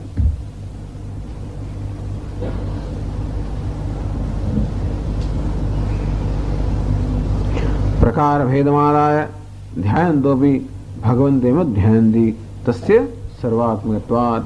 भगवान कैसे गમે તે રીતે મારું ધ્યાન કરતા હોય, ગમે તે રૂપમાં ધ્યાન કરતા હોય, ગમે તે પદ્ધતિ કરતા હોય, એ મારું જ કરે. કેમ? સર્વાત્મકત્વાદ, હું સર્વનો આત્મા છું. ભલે સૂર્યની ઉપાસના કરે, ભલે આદિત્ય, ભલે કોઈની પણ કરે, હું એ જ રૂપમાં રહેલો હું જ છું. અંદરથી છેવટે તો મારી જ ઉપાસના થતી હોય છે. એટલે હવે ભગવાન હવે પછીના શ્લોકોમાં શું બતાવે છે? હું સર્વનો આત્મા છું, હું જ સર્વનો આત્મા છું. અર્થાત આ ભિન્ન ભિન્ન રૂપમાં હું જ રહેલો છું. જગતમાં જે કંઈ છે એ બધા નામ રૂપ હું જ રહેલો છું. એ ભગવાન હવે પછીના 4 શ્લોકોમાં બતાવે છે. ટૂંકમાં આ 4 શ્લોકો ભગવાન વળી પાછી પોતાની વિભૂતિનું વર્ણન કરે છે. જ્યારે જ્યારે પણ તક મળે ત્યારે ભગવાન પોતાની વિભૂતિનું વર્ણન કરવાનું ચૂકતા નથી. કોઈ એમ લાગે ખરાબ પોતાની પ્રશંસા કરવામાં તરત લાગી જાય છે, જાણે કે હું કેવો મહાન છું એ કહેવાનું ભગવાન ચૂકતા જ નથી. પોતાની મહાનતા જાહેર કરવી એ કેવું કહેવાય? આખો દિવસ પોતાની મહાનતાના બળગા ફૂગ્યા કરવા એ શું બતાવે છે? એ તો એક બાજુ જોવા જઈએ શું બતાવે છે? અભિમાન બતાવે છે. એ ટૂંકમાં આપણા આવું જે માણસ કરતો હોય એના મનની ક્ષુદ્રતા બતાવે છે. જ્યાં જાય ત્યાં ઘણા લોકોને ટેવ હોય છે, જ્યાં જાય ત્યાં હંમેશા પોતાની વાતો કરવા માંડે, હું કેવું આમ છે મહાન, બધી પોતાની મહત્તા ગાવા માંડે. ભગવાન એવા છે, બીજું કોણ આવું કરી શકે? જેનામાં કોઈ મહત્તાનો અભિમાન એ કરી શકે, જેને મહત્તાનું કોઈ અભિમાન એ પણ કરી શકે. એ નિર્દોષ છે. આપણે ન કરીએ કેમ ન કરીએ? કારણ કે એવું કરવું ખોટું છે. આપણે કેમ આપણે વાતો ના કરીએ? આપણે મહત્તા કેમ ના ગાઈએ? કારણ કે આપણામાં સભાનતા છે. એમ કરવું એ મારા અભિમાનનું પ્રદર્શન છે, એમ કરવું અવિવેકનું પ્રદર્શન છે, અને મને આપણે નથી કરતા. અંદર તો માનું છું કે આ મારી મહત્તા છે, બહુ કહું નહીં. અથવા તો કોઈ વસ્તુમાં પોતે યશ લઈએ એ શું છે? અભિમાન છે, એવું આપણે જાણીએ છીએ, માટે ના કરીએ. જેનો વિવેક ના હોય કરે, વિવેક હોય ના કરે. પરંતુ આ ભગવાન જે કરે અવિવેક નથી બતાવતા. એમનું તો આ મારું છે એવું લાગતું જ નથી. એટલા માટે એટલે ક્યાં તો કશું મારું નથી કે બધું જ મારું છે, આ બે વસ્તુ સમાન છે. આ વચ્ચેના લોકોને તકલીફ છે. જે કશાય પર પોતાની માલિકી નથી સ્થાપતો એને પણ ચિંતા નથી, અને બધું મારી માલિકીનું છે એને ચિંતા નથી. બધું મારી માલિકીનું તોય પક્ષપાત ના હોય, અને કશું મારી માલિકીનું તોય પક્ષપાત ના હોય. બધી મારી માલિકીની વસ્તુમાં પક્ષપાત ના હોય. આ બધું મારું છે તો આ ચોપડી વધારે વાલી પછી આ ઘડિયા ઓછી વાલી બધું મારું જ છે ને, એમાં કઈ પક્ષપાતની આવશ્યકતા નથી. આ થોડું પેલું તમારું હોય ને મારું હોય તો પછી આ મારું છે એ જાતનો પક્ષપાત થતો હોય છે. એટલે આ મમકાર પણ જો ક્યાંક સ્થાપિત થયો હોય તો એ બંધન કરનાર નીવડે છે. આ તો બધું જ હું જ છું, મારું છું, હું જ બધું છું. આ ભગવાનનું જ્ઞાન બતાવે છે, અર્થાત આ જ્ઞાનનું અભિવ્યક્તિ છે, નહીં કે અભિમાનની અભિવ્યક્તિ. અભિમાની માણસ આવું કહે ખરો, એ અણસમજમાં કહેતો હોય. આ ભગવાન જે કહે છે શું બતાવે છે? જ્ઞાન, હું સર્વનો આત્મા છું. એનું કહેવાનો એનો કોઈ પ્રકારનું સંકોચ નથી. એ શું બતાવે? એની નિર્દોષતા બતાવે. ભગવાન કહેવાય છે નિર્દોષ છે ખરેખર. બાળક એટલે ઘણી વાર કહે છે કે માણસે ખરેખર માણસનો વિકાસ વાળો શું બાળક બની જવું જોઈએ, બાળક જેવા બની જવું જોઈએ, બાળક ન બની જવું જોઈએ. પણ જે પ્રકારની નિર્દોષતા કે નિરભિમાનતા કે જે બાળકમાં હોય છે એ પ્રકારની નિર્દોષતા નિરભિમાનતા આવી જાય, એનું નામ છે ઉન્નતિ. અત્યાર સુધી બધા દોષોનો અભિમાન આપણે ગ્રહણ કર્યું, એ બધામાંથી મુક્ત થવું એ એટલે ભગવાન અત્યારે કહે છે કેવી સરળતાથી કહે છે. એ પણ રમણ મહર્ષિ માટે ઘણી વાર એટલે બધા ભક્તો બધા ગાય, ઘણી વાર રમણ મહર્ષિના જ ગીત ગાતા હોય. બધા ભજનમાં બડા સ્વામી જેમ હોય તેમ જેમ ગુરુના ગીતો ગાતા હોય કે ધૂન, એમાં પછી એ ગુરુ નામ પણ આવતું હોય ને, ફલાણા ચંદ્રમાન ગુરુ દયાનંદ ગુરુ વગેરે. એ બેઠા તો એમને કેવું થાય તો એ જ ગાવા મળે ઘણી વાર. તમે ગાઓ એ કેવું વિચિત્ર વસ્તુ છે ને. રમણ મહર્ષિ જોડાઈ જાય. હવે ટૂંકમાં આ મારું ગવાય છે એ પ્રકારની અભિમાનો તો ના જોડાવે, તો સંકોચ થાય આપણે. ઘરે ભાઈ એવું ના કહેશો, એવું કશું છે જ નહીં. એવું હોવાને કારણે એને કોઈ પ્રકારનું અભિમાન નથી. એ બતાવે શું બતાવે છે? અભિમાનનો અભાવ બતાવે. ટૂંકમાં ભગવાન જે કહે છે શું બતાવે છે? અભિમાનનો અભાવ બતાવે છે, અભિમાન નહીં. કારણ કે આ વસ્તુ કહેવા માટે એકદમ સરળતા જોઈએ. સરળતાની આ પરાકાષ્ઠા બતાવે છે. તો 16મા શ્લોકમાં એટલે એ કે 9 વખત ભગવાન અહમ અહમ અહમ, આ એક શ્લોકની અંદર અહમ અહમ 108 વાર આવે છે. ભગવાનનો અહમ અથવા અહમના રૂપો ગીતામાં કેટલી આવે છે? 108 વાર. કોઈ ગ્રંથમાં આવું નહીં હોય કદાચ, પણ એ બતાવે છે કે કેટલી સરળતા છે. કોઈ પ્રકારની સેલ્ફ કોન્શિયસનેસ નથી. એને શું કહેવાય? કોઈ પ્રકારની આવી જાતની સેલ્ફ કોન્શિયસનેસ, એવી આત્મસભાનતા નથી. આત્મસભાનતા એટલે ઉપાધિ સાથે કોઈ અહંકાર નથી, અહંકારની સભાનતા નથી. 16મા શ્લોકમાં કહે છે અહમ ક્રતુરહમ યજ્ઞઃ સ્વધાહમહમ ઔષધમ મંત્રોહમહમેવાજ્યમ અહમગ્નિરહમ હુતમ.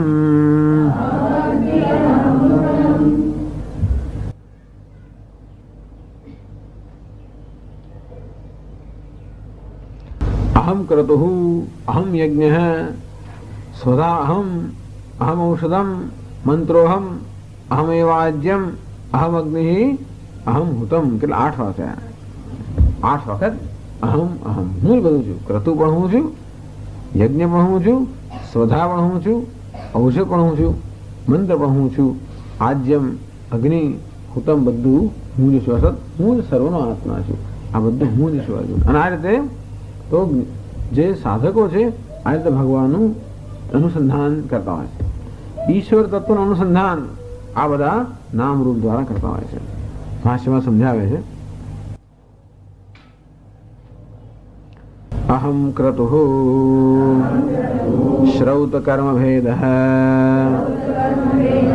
અહમેવ અહમ યજ્ઞઃ સ્માર્તઃ કિંચ સ્વધા અન્નમ અહમ પિતૃભ્યઃ યદ્દીયતે અહમ ઔષધમ સર્વપ્રાણિભિઃ યદ અદ્યતે तदौषध शब्दवाच्यम्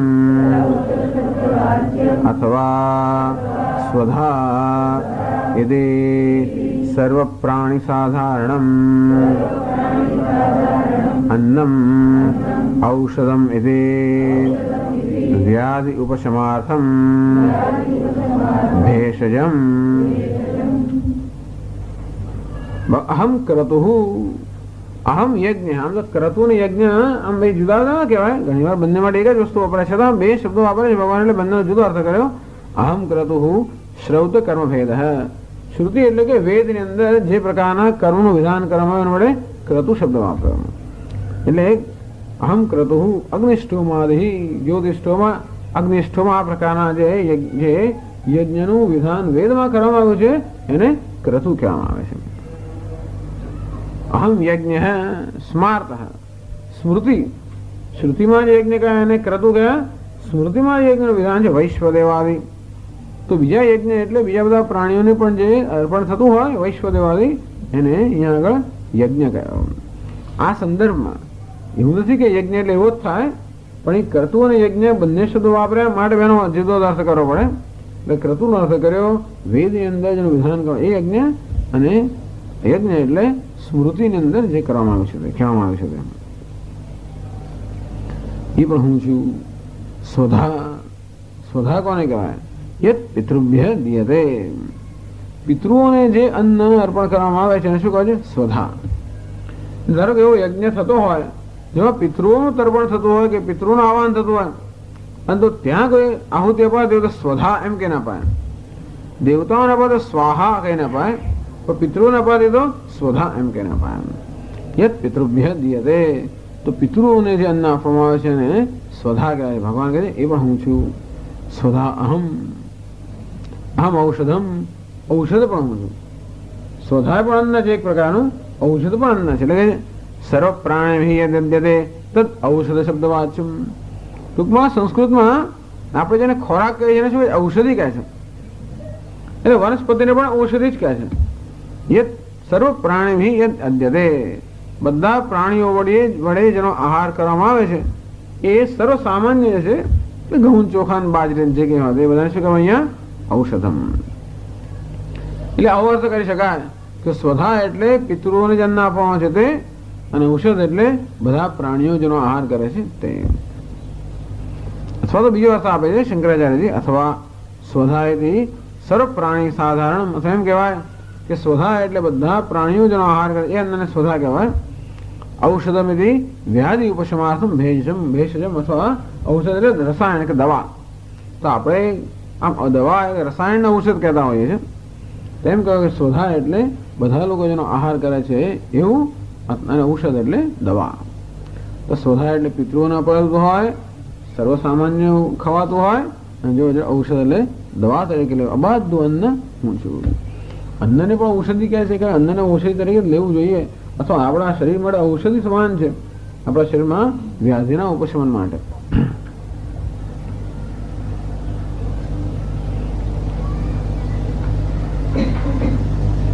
પછી કહે છે આગળ મંત્રોહમ येन पितृभ्यः देवताभ्यश्च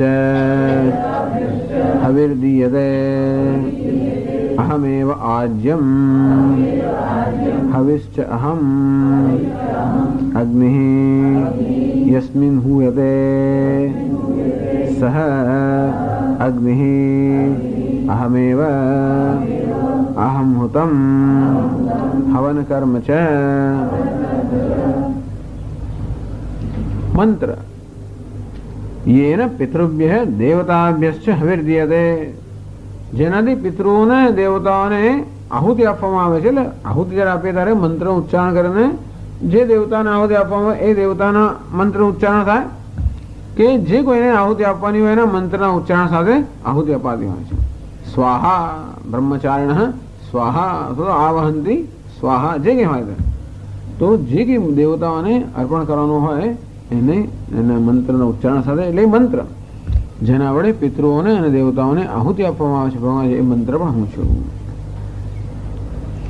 અહમેવ આજ્યમ હવિશ્ચ જે અર્પણ આજ્યમ એટલે ઘી તો જે અર્પણ કરવા જે હવિષ એટલે કે એ ઘી પણ હું જ છું. અહમ અગ્નિ યસ્મિન હોય તે જેમાં અર્પણ કરવામાં આવે અગ્નિ પણ હું છું. અહમ એવા હુતમ, હુતમ એટલે હવન કર્મ, આ સમગ્ર હવનની ક્રિયા જ હું છું. ટૂંકમાં ભગવાને પહેલા શ્લોકમાં હવનની ક્રિયાના સંદર્ભમાં પોતાના સ્વરૂપનું વર્ણન કર્યું. આ 4 શ્લોકોમાં ભગવાન હું જ સર્વનો આત્મા છું એના વર્ણનમાં પહેલા શ્લોકમાં યજ્ઞની અંદર જે સામગ્રી હોય એ બધી કોણ છે? હું જ છું એ વર્ણન કર્યું. પહેલા ક્રિયાકારક ફલજાતમ ભગવત અતિરિક્તમ નાસ્તિ સમુદાયાર્થ હે. ટૂંકમાં ક્રિયાકારક, ક્રિયા એટલે ક્રિયા, કારક અર્થાત જે સામગ્રીથી ક્રિયા સંપન્ન થાય તે, ફળ એટલે ક્રિયાથી જે પ્રાપ્ત થાય તે. આ બધું ઈશ્વર એને કઈ નથી. આવી જાતની ઉપાસના કરે છે. મધુસૂદન કહે છે એક જ્ઞાન ભગવત ઉપાસનમ. ટૂંકમાં ઘણા લોકો આ બસ આવી તો ઉપાસના, મંત્ર ઈશ્વર છે આ પ્રકારની ઉપાસના કરે. કોઈ ક્રતો ઈશ્વર છે, કોઈ યજ્ઞ ઈશ્વર છે. આમ ભગવાન અહમ હમ 8 વાર કેમ બોલે છે? દરેકમાં અહમ કેમ જોડ્યું? અહમ ક્રતુ, અહમ યજ્ઞ, બધામાં કેમ અહમ જોડે છે? એ મધુસૂદન સર સમજાવે છે કે આમાંના કોઈ પણ એકની ઉપાસના કરી શકાય, એ પણ ભગવાનની ઉપાસના છે. અને કે એટલે માટે અહમ એ તો દરેકમાં વાપરે છે. અથવા તો આ બધામાં ઈશ્વરના દર્શન કરવા આ પ્રકારની ઉપાસના અને આ જ્ઞાન યજ્ઞ, આ રીતે મારા ભક્તો મારી ઉપાસના કરે છે, મારું ચિંતન કરે છે. અચ્છા, ઓમ પૂર્ણમદ પૂર્ણમિદમ પૂર્ણાત પૂર્ણમુદચ્યતે પૂર્ણસ્ય પૂર્ણમાદાય પૂર્ણમેવાવશિષ્યતે. ઓમ શાંતિ શાંતિ શાંતિ. શંકરં શંકરાચાર્યં કેશવં બાદરાયણ સૂત્રભાષ્યકૃતૌ વંદે ભગવन्तौ પુનઃ પુનઃ. ઈશ્વરો ગુરુરાત્મેતિ મૂર્તિભેદવિભાગિને વ્યોમવદ્વ્યાપ્તદેહાય દક્ષિણામૂર્તયે નમઃ. ઓમ શાંતિ શાંતિ શાંતિ. હરિ ઓમ શ્રી ગુરુભ્યો નમઃ. હરિ ઓમ. ઓમ નારાયણઃ પરો વ્યક્તાત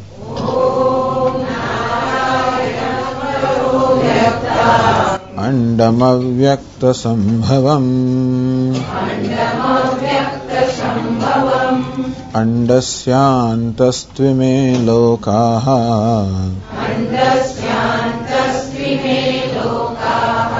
સપ્તદ્વીપા ચ મેદિની.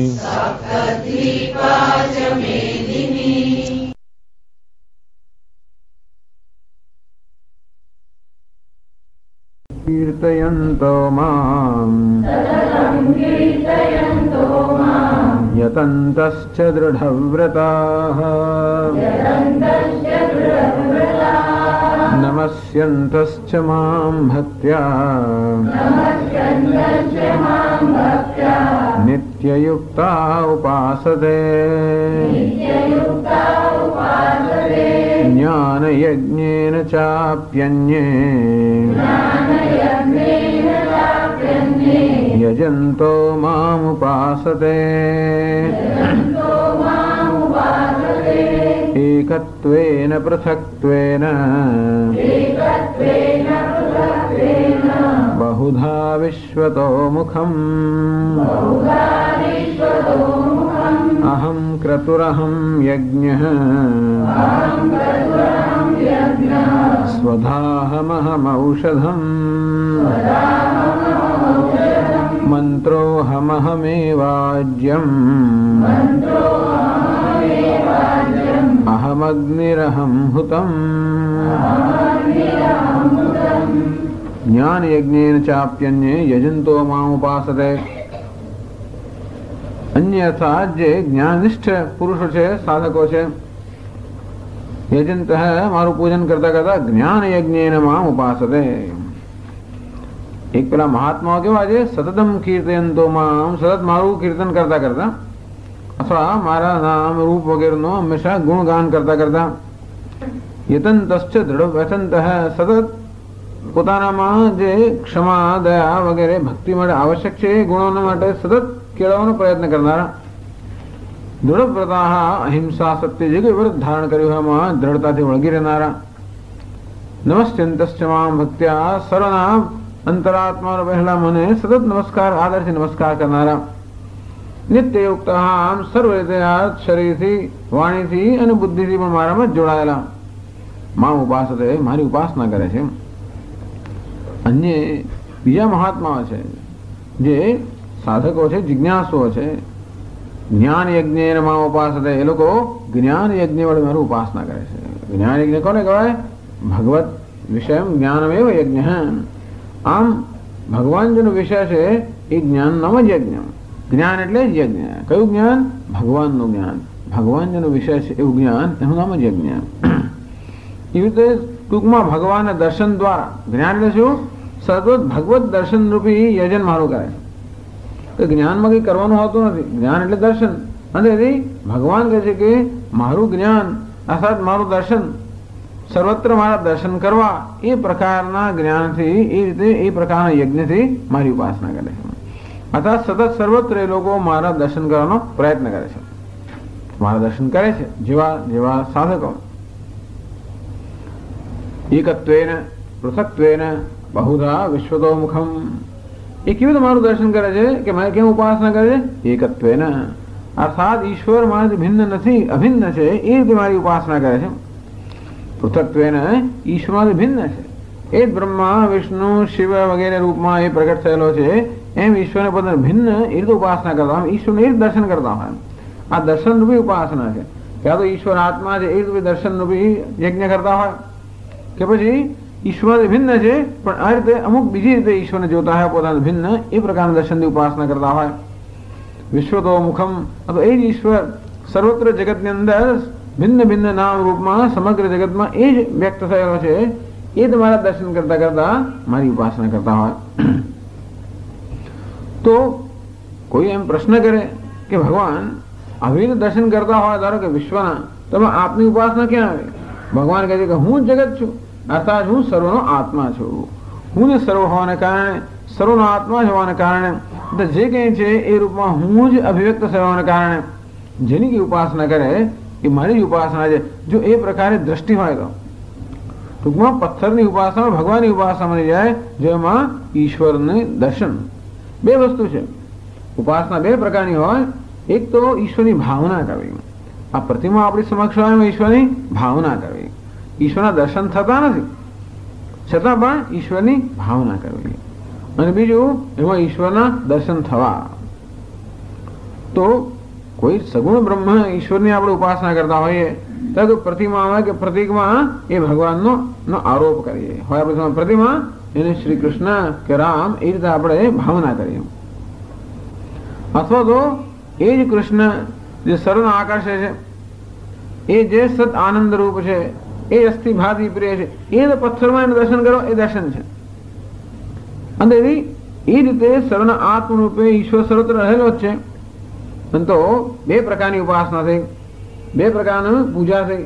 એક તો એમાં જ ભગવાનના દર્શન કરવા, એ જ ભગવાન છે, એ જ આ નામ રૂપનો વેશ ધારણ કરેલો અસ્થિભાતિ પ્રિય કે સચ્ચિદાનંદ પરમાત્મા છે, એ રીતે દર્શન કરવા. એક જ્ઞાન યજ્ઞ થયો, કારણ કે દર્શન થયા.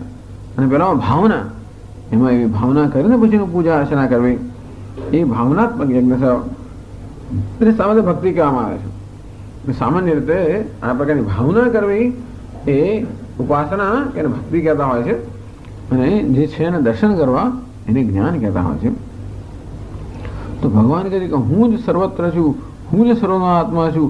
આ સર્વરૂપે હું જ ઉપસ્થિત થયો હોવાના કારણે આ ભક્તો સર્વત્ર મારા દર્શન કરતા હોય છે. અહમ ક્રતુ, અહમ યજ્ઞ, અહમ સ્વધા, અહમ ઔષધમ. હું જ ક્રતુ છું, અર્થાત વેદની અંદર જેનું વિધાન કરવામાં આવે છે એ સર્વ યજ્ઞ આગળ હું જ છું. અહમ યજ્ઞ, આ સ્મૃતિ ગ્રંથોની અંદર જેનું વિધાન કરવામાં આવ્યું છે એવા જે યજ્ઞ છે એ પણ હું જ છું. સ્વધાહમ પિતૃઓને જે અર્પણ કરવામાં આવે, જેને આહુતિ આપવામાં આવે છે એ અન્નને સ્વધા કહેવાય, એ પણ હું છું. ઔષધમ પ્રાણી માત્ર જેનો આહાર કરે છે એ અન્નને ઔષધ કહેવાય, એ પણ હું છું. અથવા યજ્ઞમાં જેનું અર્પણ કરવામાં આવે છે એનું નામ સ્વધા, અથવા પ્રાણી માત્ર જે ખાય છે એનું નામ સ્વધા, અને વ્યાધિના શમન માટે જે લાવવાનું ઔષધ એ પણ હું જ છું. મંત્રોહમ તો જેના વડે દેવતાઓનું આવાહન કરવામાં આવે છે અને આહુતિ આપવામાં આવે છે મંત્ર, એ પણ હું છું.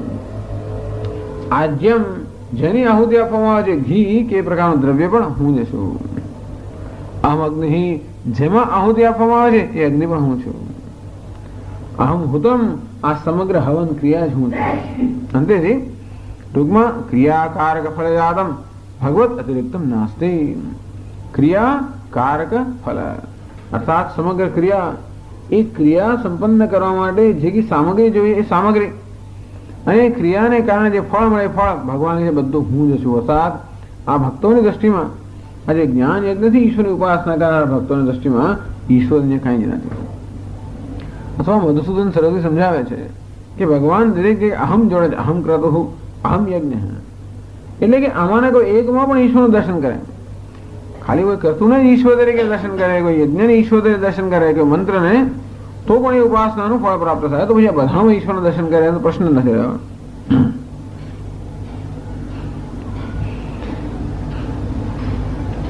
પછી આગળ 17મા શ્લોકમાં કહે છે એમાં પણ ભગવાન પોતાની વિભૂતિનું વર્ણન, અથવા તો હું સર્વાત્મા છું. વિભૂતિ નથી પણ શું, હું સર્વાત્મા છું, હું જ સર્વનો આત્મા છું.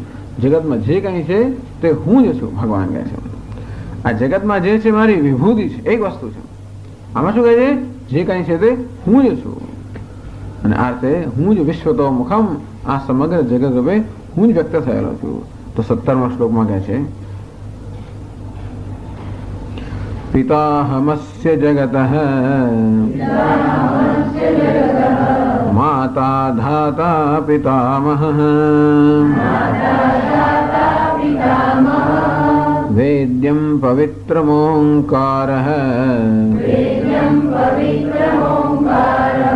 ઋક્સામયજુરેવ ચ.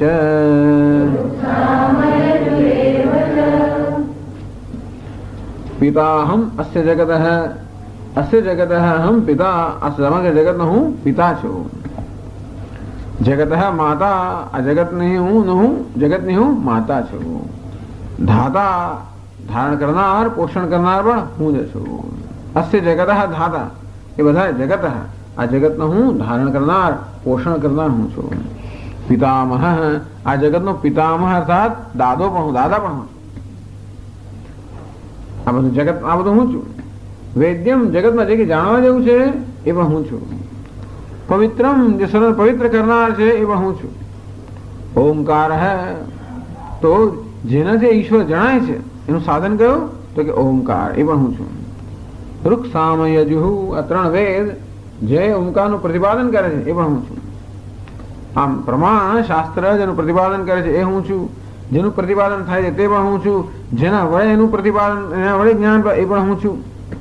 પ્રમાણ પણ હું છું, પ્રમેય પણ હું છું, સાધન પણ હું છું. આ બધું હું જ છું. અને આ રીતે આ ભગવાન પોતાનું સર્વાત્મા, સર્વાત્મત્મ, હું જ સર્વનો આત્મા છું એ વસ્તુ ભગવાન બતાવે છે. કહે છે શ્લોકમાં, ભાષ્યમાં 236મું પાન.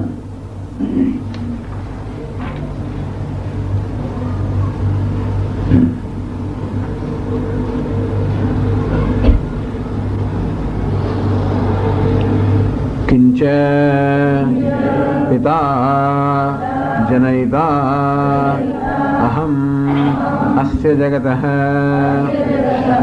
माता जनयित्री धाता कर्मफलस्य प्राणिभ्यः विधाता पितामहः पितुः पिता वेद्यं वेदितव्यं पवित्रं पावनं ओंकारश्च ऋक्सामयजुरेव च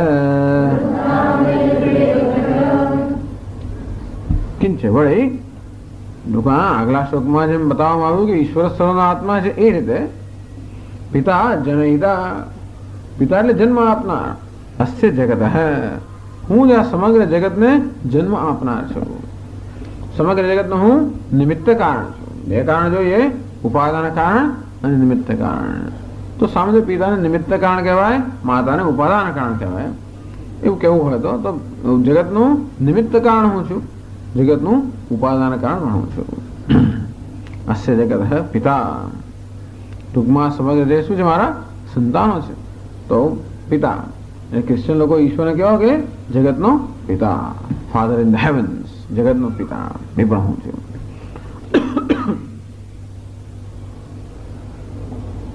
પિતા પિતા કહે એટલે પુરુષ થઈ ગયો પાછો એ લોકોને પછી માતા કોણ છે ત્યારે એટલે પછી ટૂંકમાં એવું આપણે ત્યાં ખાલી પિતા છે ને માતા પણ છે તરત કહે છે પિતા માતા તો જનયિત્રી જન્મ આપનારી માતા પણ હું છું પ્રકૃતિ પણ હું છું પુરુષ પણ હું છું નિમિત્ત કારણ પણ હું છું ઉપાદાન કારણ પણ હું છું ધાતા ધારણ કરનાર પણ હું છું પોષણ કરનાર ધાતા કર્મફલસ્ય પ્રાણીભ્ય વિધાતા પ્રાણીભ્ય કર્મફલસ્ય વિધાતા બધા પ્રાણીઓને પોતપોતાના કર્મને અનુરૂપ ફળ આપનાર ધાતા કે વિધાતા પણ હું છું હું જ કર્મફલ દાતા છું પિતામહ તો કોઈ પૂછે કે ભગવાન આપ જગતના પિતા છો આપના પિતા કોણ છે જેમ કોઈ પૂછે કે ભગવાને જગતનું સર્જન કર્યું તો ભગવાનનું સર્જન કોણે કર્યું તો કે મેં જ કર્યું અર્થાત પિતામહ પિતાનો પણ હું પિતા છું શંકર ભગવાન માટે કહેવાય છે ને શંકર ભગવાને પૂછ્યું કોઈ કે મહારાજ આપના પિતા કોણ કોઈ ગોત્ર પૂછે એમનું આપના લગ્ન થયા ત્યારે પૂછતા છે કોણ આપના પિતા તો કે શંકર ભગવાન કોના પુત્ર બ્રહ્માજીના પુત્ર છે એટલે એવી કથા આવે છે રુદ્રની ઉત્પત્તિ થયેલી બ્રહ્માજીના લલાટમાંથી ભ્રુકુટીમાંથી એવું કહે છે બ્રહ્માજીએ જ્યારે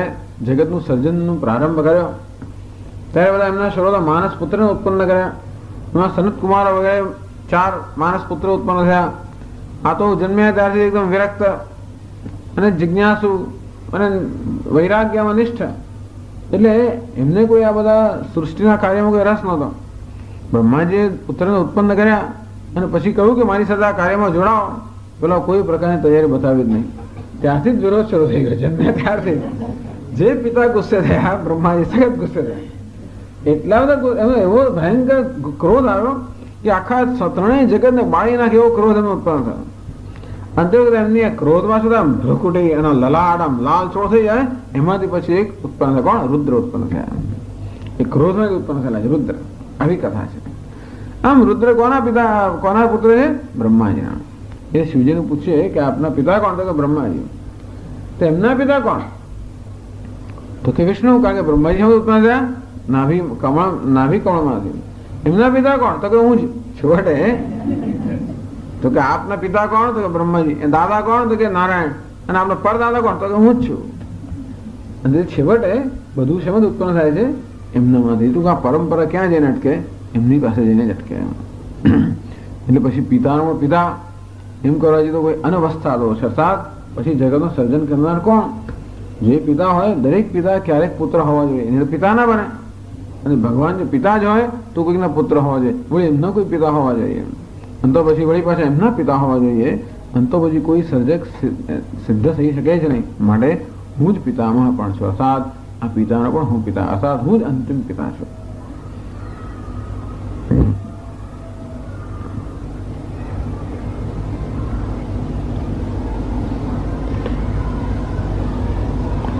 વેદ્યમ વેદવ્યમ વેદ્યમ વેદૈ અનેકૈ અહમેવ વેદ્ય વેદ્ય એટલે કે જાણવા યોગ્ય જેને જાણવું જોઈએ એનું નામ વેદ્ય વેદ્યનો અર્થ કે જે જ્ઞાનનો વિષય છે નામ વેદ્ય વેદ એટલે જાણવું, વેદ્ય એટલે જે જ્ઞાનનો વિષય છે તે, અથવા વેદ્ય એવો થાય કે જેને જાણવું આવશ્યક છે એના પણ વેદ્ય. તો જેને જાણવું આવશ્યક છે એ પણ હું છું. ત્યારે શાસ્ત્રમાં એક મારું જ પ્રતિપાદન થયું છે. જે કે જ્ઞાનનો વિષય છે તે હું છું, ઈશ્વર જ્ઞાનનો વિષય છે. તો કે શાસ્ત્ર કોનું પ્રતિપાદન કરે છે? ઈશ્વરનું. એટલે ભગવાન કહે છે કે શાસ્ત્રો જેનું પ્રતિપાદન કરે છે એવું જ્ઞાન એકમાત્ર વિષય જાણવા યોગ્ય કે જાણવું આવશ્યક હું છું. પવિત્રમ પૂયતે અનેન પવિત્રમ. પવિત્ર શબ્દનો અર્થ બે. પવિત્ર જેમ કરવો એ અર્થ થાય. પૂ એટલે પૂ ધાતુમાંથી પવિત્ર શબ્દ બન્યો. એટલે પવિત્ર જે પવિત્ર છે એને પણ પવિત્ર કહેવાય. અથવા તો કરણ વ્યુત્પત્તિ લઈએ તો પૂયતે અનેન, જેના વડે પાવન થાય છે એનું નામ પવિત્ર. ભગવાન કહે છે કે હું છું જેના વડે આ સર્વ વસ્તુ પાવન થાય છે. આમ તો શુદ્ધિ હેતુ, તો જેને કારણે મનુષ્યો શુદ્ધિ પ્રાપ્ત કરે, જેને કારણે મનુષ્યો પોતાના પાપમાંથી મુક્ત થાય એને પવિત્ર કહેવાય. ગંગા સ્નાન ગાયત્રી જપાદી. ગંગા સ્નાન કરવાથી મનુષ્યોનું પાપ નષ્ટ થાય, ગાયત્રી જપ કરવાથી પણ પાપ નષ્ટ થાય. તો ગંગા ગાયત્રી વગેરે જે પાપ નષ્ટ કરનારા છે, પવિત્ર કરનારા છે, એમને પણ એ કોને કારણે પવિત્ર કરી શકે? માને કારણે. હું જ એ રૂપમાં રહેલો સર્વને પવિત્ર કરનાર છું. પવિત્રાણામ પવિત્રમ યો. જે પવિત્ર કરનાર છે એમને પણ પવિત્ર કરનાર, અર્થાત જેને કારણે આ ગંગા ગાયત્રી વગેરેમાં આ જીવોને પવિત્ર કરવાની શક્તિ છે, ભગવાન કે એ પવિત્ર હું છું.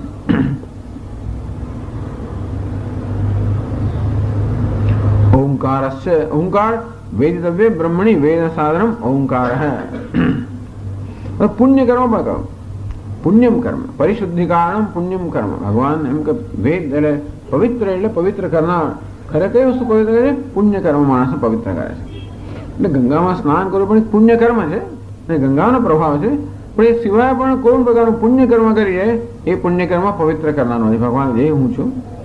પછી ઓમકાર હૈ વેદિતવ્ય બ્રહ્મણી વેદ સાધનમ ઓમકાર હૈ. ટૂંકમાં બ્રહ્મ કે પરમાત્મા જે શાસ્ત્ર દ્વારા જાણવાનું છે એ જાણવાનું સાધન કહ્યું તો કે ઓમકાર. ઓમકાર એ ઈશ્વરને જાણવાનું સાધન છે. જેમ માંડુક્યોપનિષદ બતાવ્યું, જેમ મુંડકોપનિષદ બતાવે છે. ઓમકારનો જપ કરવાથી, એનું ચિંતન કરવાથી, એનું જ્ઞાન પ્રાપ્ત કરવાથી ઈશ્વરને જાણી શકાય. અંતેથી અથવા ભગવાનને જાણવાનું સાધન ઓમકાર પણ હું છું. તત્ર પ્રમાણ ઋગાદી ઋગ સામ યજુરેવ છે. ઋગ્વેદ સામવેદ આ મંત્રો છે એ પણ હું છું, વેદ પણ હું છું. નિયત અક્ષરપાદા ઋગ. ઋગ્વેદમાં મંત્રોની વિશિષ્ટતા કઈ છે? તો કે બધા મંત્રો છંદોબદ્ધ છે. અંતેથી દરેક મંત્રમાં કેટલા અક્ષર હોવા જોઈએ, કેટલા ચરણ હોવા જોઈએ, કેટલા પાદ હોવા જોઈએ, બધું નિયત છે, નિયમિત છે. એને છંદોબદ્ધ આ મંત્રો છે એ ઋગ્વેદના. ગીત વિશિષ્ટા સાયવ સામ વૃક્ષ સામ. એ જ ઋગ્વેદના મંત્રો જયારે ગીતમાં ગાવામાં આવે છે ત્યારે એને સામ કહેવામાં આવે છે. તો મંત્રને સામ કહેવા કે ગાવું એને સામ કહેવું. કોઈ લોકો કહે છે કે ગાવું એનું નામ જ સામ. અથવા એ મંત્રો જયારે ગીતના રૂપમાં કરવામાં આવે ત્યારે એને સામ કહેવામાં આવે છે. અને ગીતે રહિતમ અનિતાક્ષરમ યજુહુ. જે ગાવામાં આવતા નથી અને જે મંત્રોના ચરણ કે પાદ કે અક્ષર વગેરેનો નિયમ હોતો નથી એને યજુર્વેદ કહેવામાં આવે છે. એવું તો નથી, પણ યજુર્વેદના મંત્રોની આ વિશિષ્ટતા છે. ઋગ્વેદના મંત્રોની વિશિષ્ટતા છે કે દરેક દરેક મંત્રનો ચરણ અને અક્ષર વગેરે નિયત હોય. યજુર્વેદમાં એ પ્રકારનો નિયમ હોતો નથી. અને સામવેદમાં મુખ્યત્વે ઋગ્વેદના મંત્રો જે છે એને જ ગાવામાં આવતા હોય છે. અમૃત સામ યજુર્વેદ ચકારાત અથર્વાંગિરસ. ચકારથી જે અથર્વવેદ રહી ગયો એ અથર્વવેદ પણ હું છું. ટૂંકમાં એને કહેવાય પ્રમાણ. આ પ્રમાણ એટલે જ્ઞાનનું સાધન. તો કયું? તો આપણા માટે ઈશ્વરના જ્ઞાન મળવાનું સાધન કયું? તો કે વેદ. અને એ આપણને ઉપાસના કઈ? તો કે ઓમકાર. એને જાણવાનું કોણ? તો કે ઈશ્વર. ભગવાન કહે છે કે આ બધું જ હું છું, આ સર્વ હું આત્મા છું. ઇદમ સર્વમ યસ્માદહમ અહમેવ અતસ્તેષામ વિશ્વતો મુખમ ઉપાસનમ યુક્તતરમ. અંતેથી જે લોકો ઈશ્વરની જગત ઉપાસના કરતા બરાબર છે, કારણ કે આ બધા રૂપે હું જ રહેલો છું. પછી આગળ જાય છે गतिर्भर्ता प्रभु साक्षी निवास शरणं सुहृत प्रभवः प्रलयस्थानं निधानं बीजमव्ययम्। बड़ी हूँ गति, भर्ता, प्रभु, साक्षी, निवास, शरणम, सुहृत, प्रभव, प्रलय, स्थानम, निधानम, अव्ययम, बीजम आ બધું હું છું। અર્થાત આ બધાનો એટલે હું જગત છું આ કેટલું વર્ણન કરે, ટૂંકમાં બધી મુખ્ય મુખ્ય વસ્તુનું વર્ણન કરીને કહે છે કે હું છું, અર્થાત હું જ સમગ્ર જગતનો આત્મા છું। ભાષ્યમાં સમજાવે છે કિંચ ગતિઃ कर्मफलं भर्ता पोष्टा प्रभुः स्वामी साक्षी प्राणिनां कृताकृतस्य निवासः यस्मिन् प्राणिनो निवसन्ते शरणम् आर्तानां मत्प्रपन्नानाम् आर्तिहरः सुहृत प्रत्युपकार अनपेक्ष सन् उपकारी प्रभवः उत्पत्तिः जगतः प्रलयः प्रलीयते यस्मिन्निरे तथा स्थानं तिष्ठते अस्मिन्निते।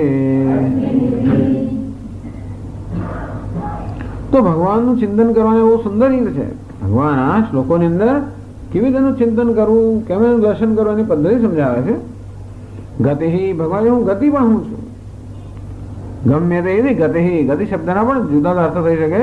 ગતિ, ગતિ એટલે જવું, આમ તો કહેવાય ગતિ એટલે જવું, પણ એ શું કહે છે ગમ્ય તે ગતિ, જ્યાં પહોંચવાનું છે એનું નામ ગતિ, જેને પ્રાપ્ત કરવાનું છે એનું નામ ગતિ। એટલે શું શું પ્રાપ્ત કરવાનું છે? દરેક મનુષ્ય શું ઈચ્છે છે? આમ કર્મ કરતા કરતા કઈ વસ્તુ ઈચ્છે છે? કર્મફળ, એટલે ગતિ કર્મફલમ।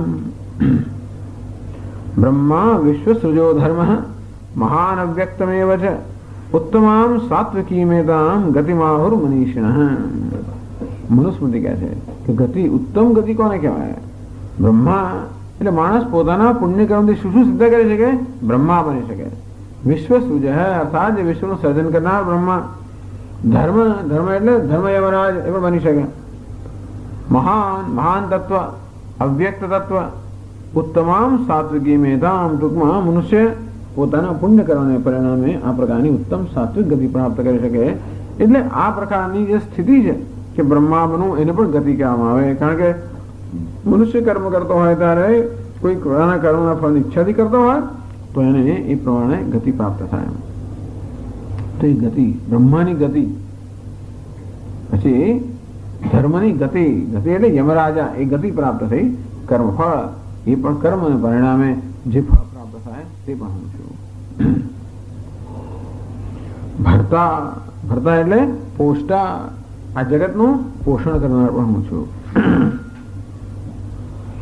એટલે કર્મફલસ્ય પ્રદાતા, પોષણ ભગવાન કેવી રીતે કરે? કર્મના આપણે પોષણ તો કરે ખરો, તો કે એમણે આ જગતનું સર્જન કરીને બધા પ્રાણીનું જે કંઈ છે બધાના પોષણની વ્યવસ્થા કરી રાખે છે। આ છતાંય ઘણા પોષણ ન મળતું જણાતું હોય તો કદાચ, એટલે અર્થ કર્યો કર્મફલસ્ય પોષ્ટા એટલે શું? કર્મફલસ્ય પ્રદાતા, કર્મના ફળ પ્રદાન કરનાર। એટલે દરેક દરેક જણને પોતાના કર્મના ફળ પ્રમાણે મળતું હોય છે, પણ દરેકના પોષણ માટેની સુવિધા કરી રાખવામાં આવી છે। તેથી સર્વનું પોષણ કરનારમાં કહી શકાય અથવા કર્મફળનો પ્રદાન કરનાર। પ્રભુ કોણ? પ્રભુ એટલે કે સ્વામી।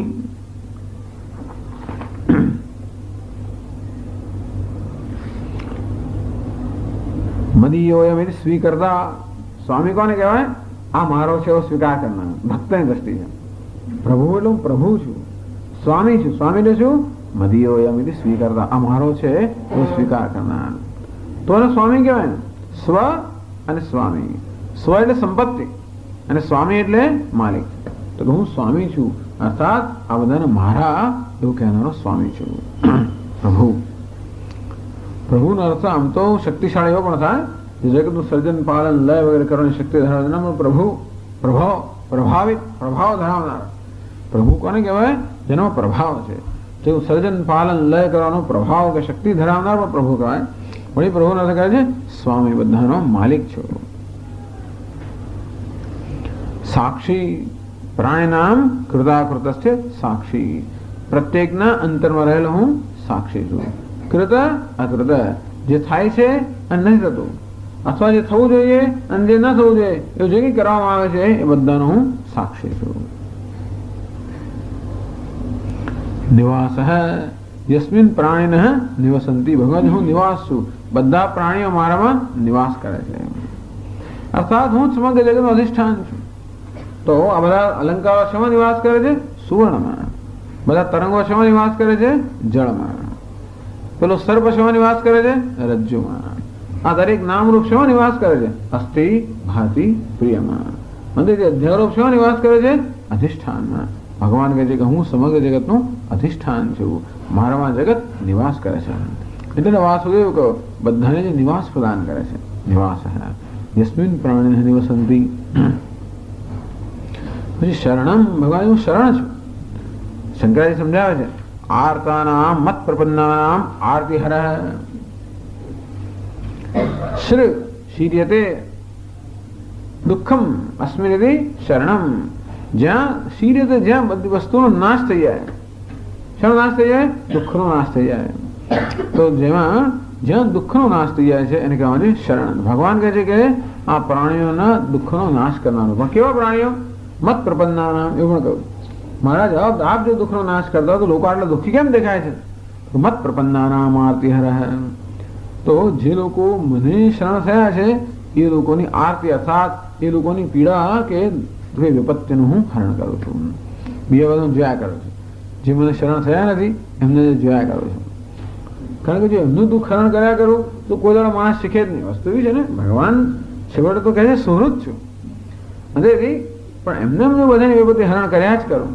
તમને ખબર પણ ના પડે કે એ પોતે કંઈ ખરાબ કરી રહ્યા છે કે એમનું કલ્યાણ થવું જોઈએ. અને માટે કોઈનું વિપત્તિનું હરણ ન કરે એ પણ ખરેખર એનો ઉપકાર જ છે એક રીતનો. પણ ઉપકાર ઘણી વાર સીધો હોય અને ઘણી વાર વાંકો હોય. ઘણી વાર સીધે સીધો ઉપકાર કરે, ઘણી વાર વાંકો. વામૈવ વિભૂતા જગત રક્ષાય ત્વમ નટસી વામૈવ વિભૂતા.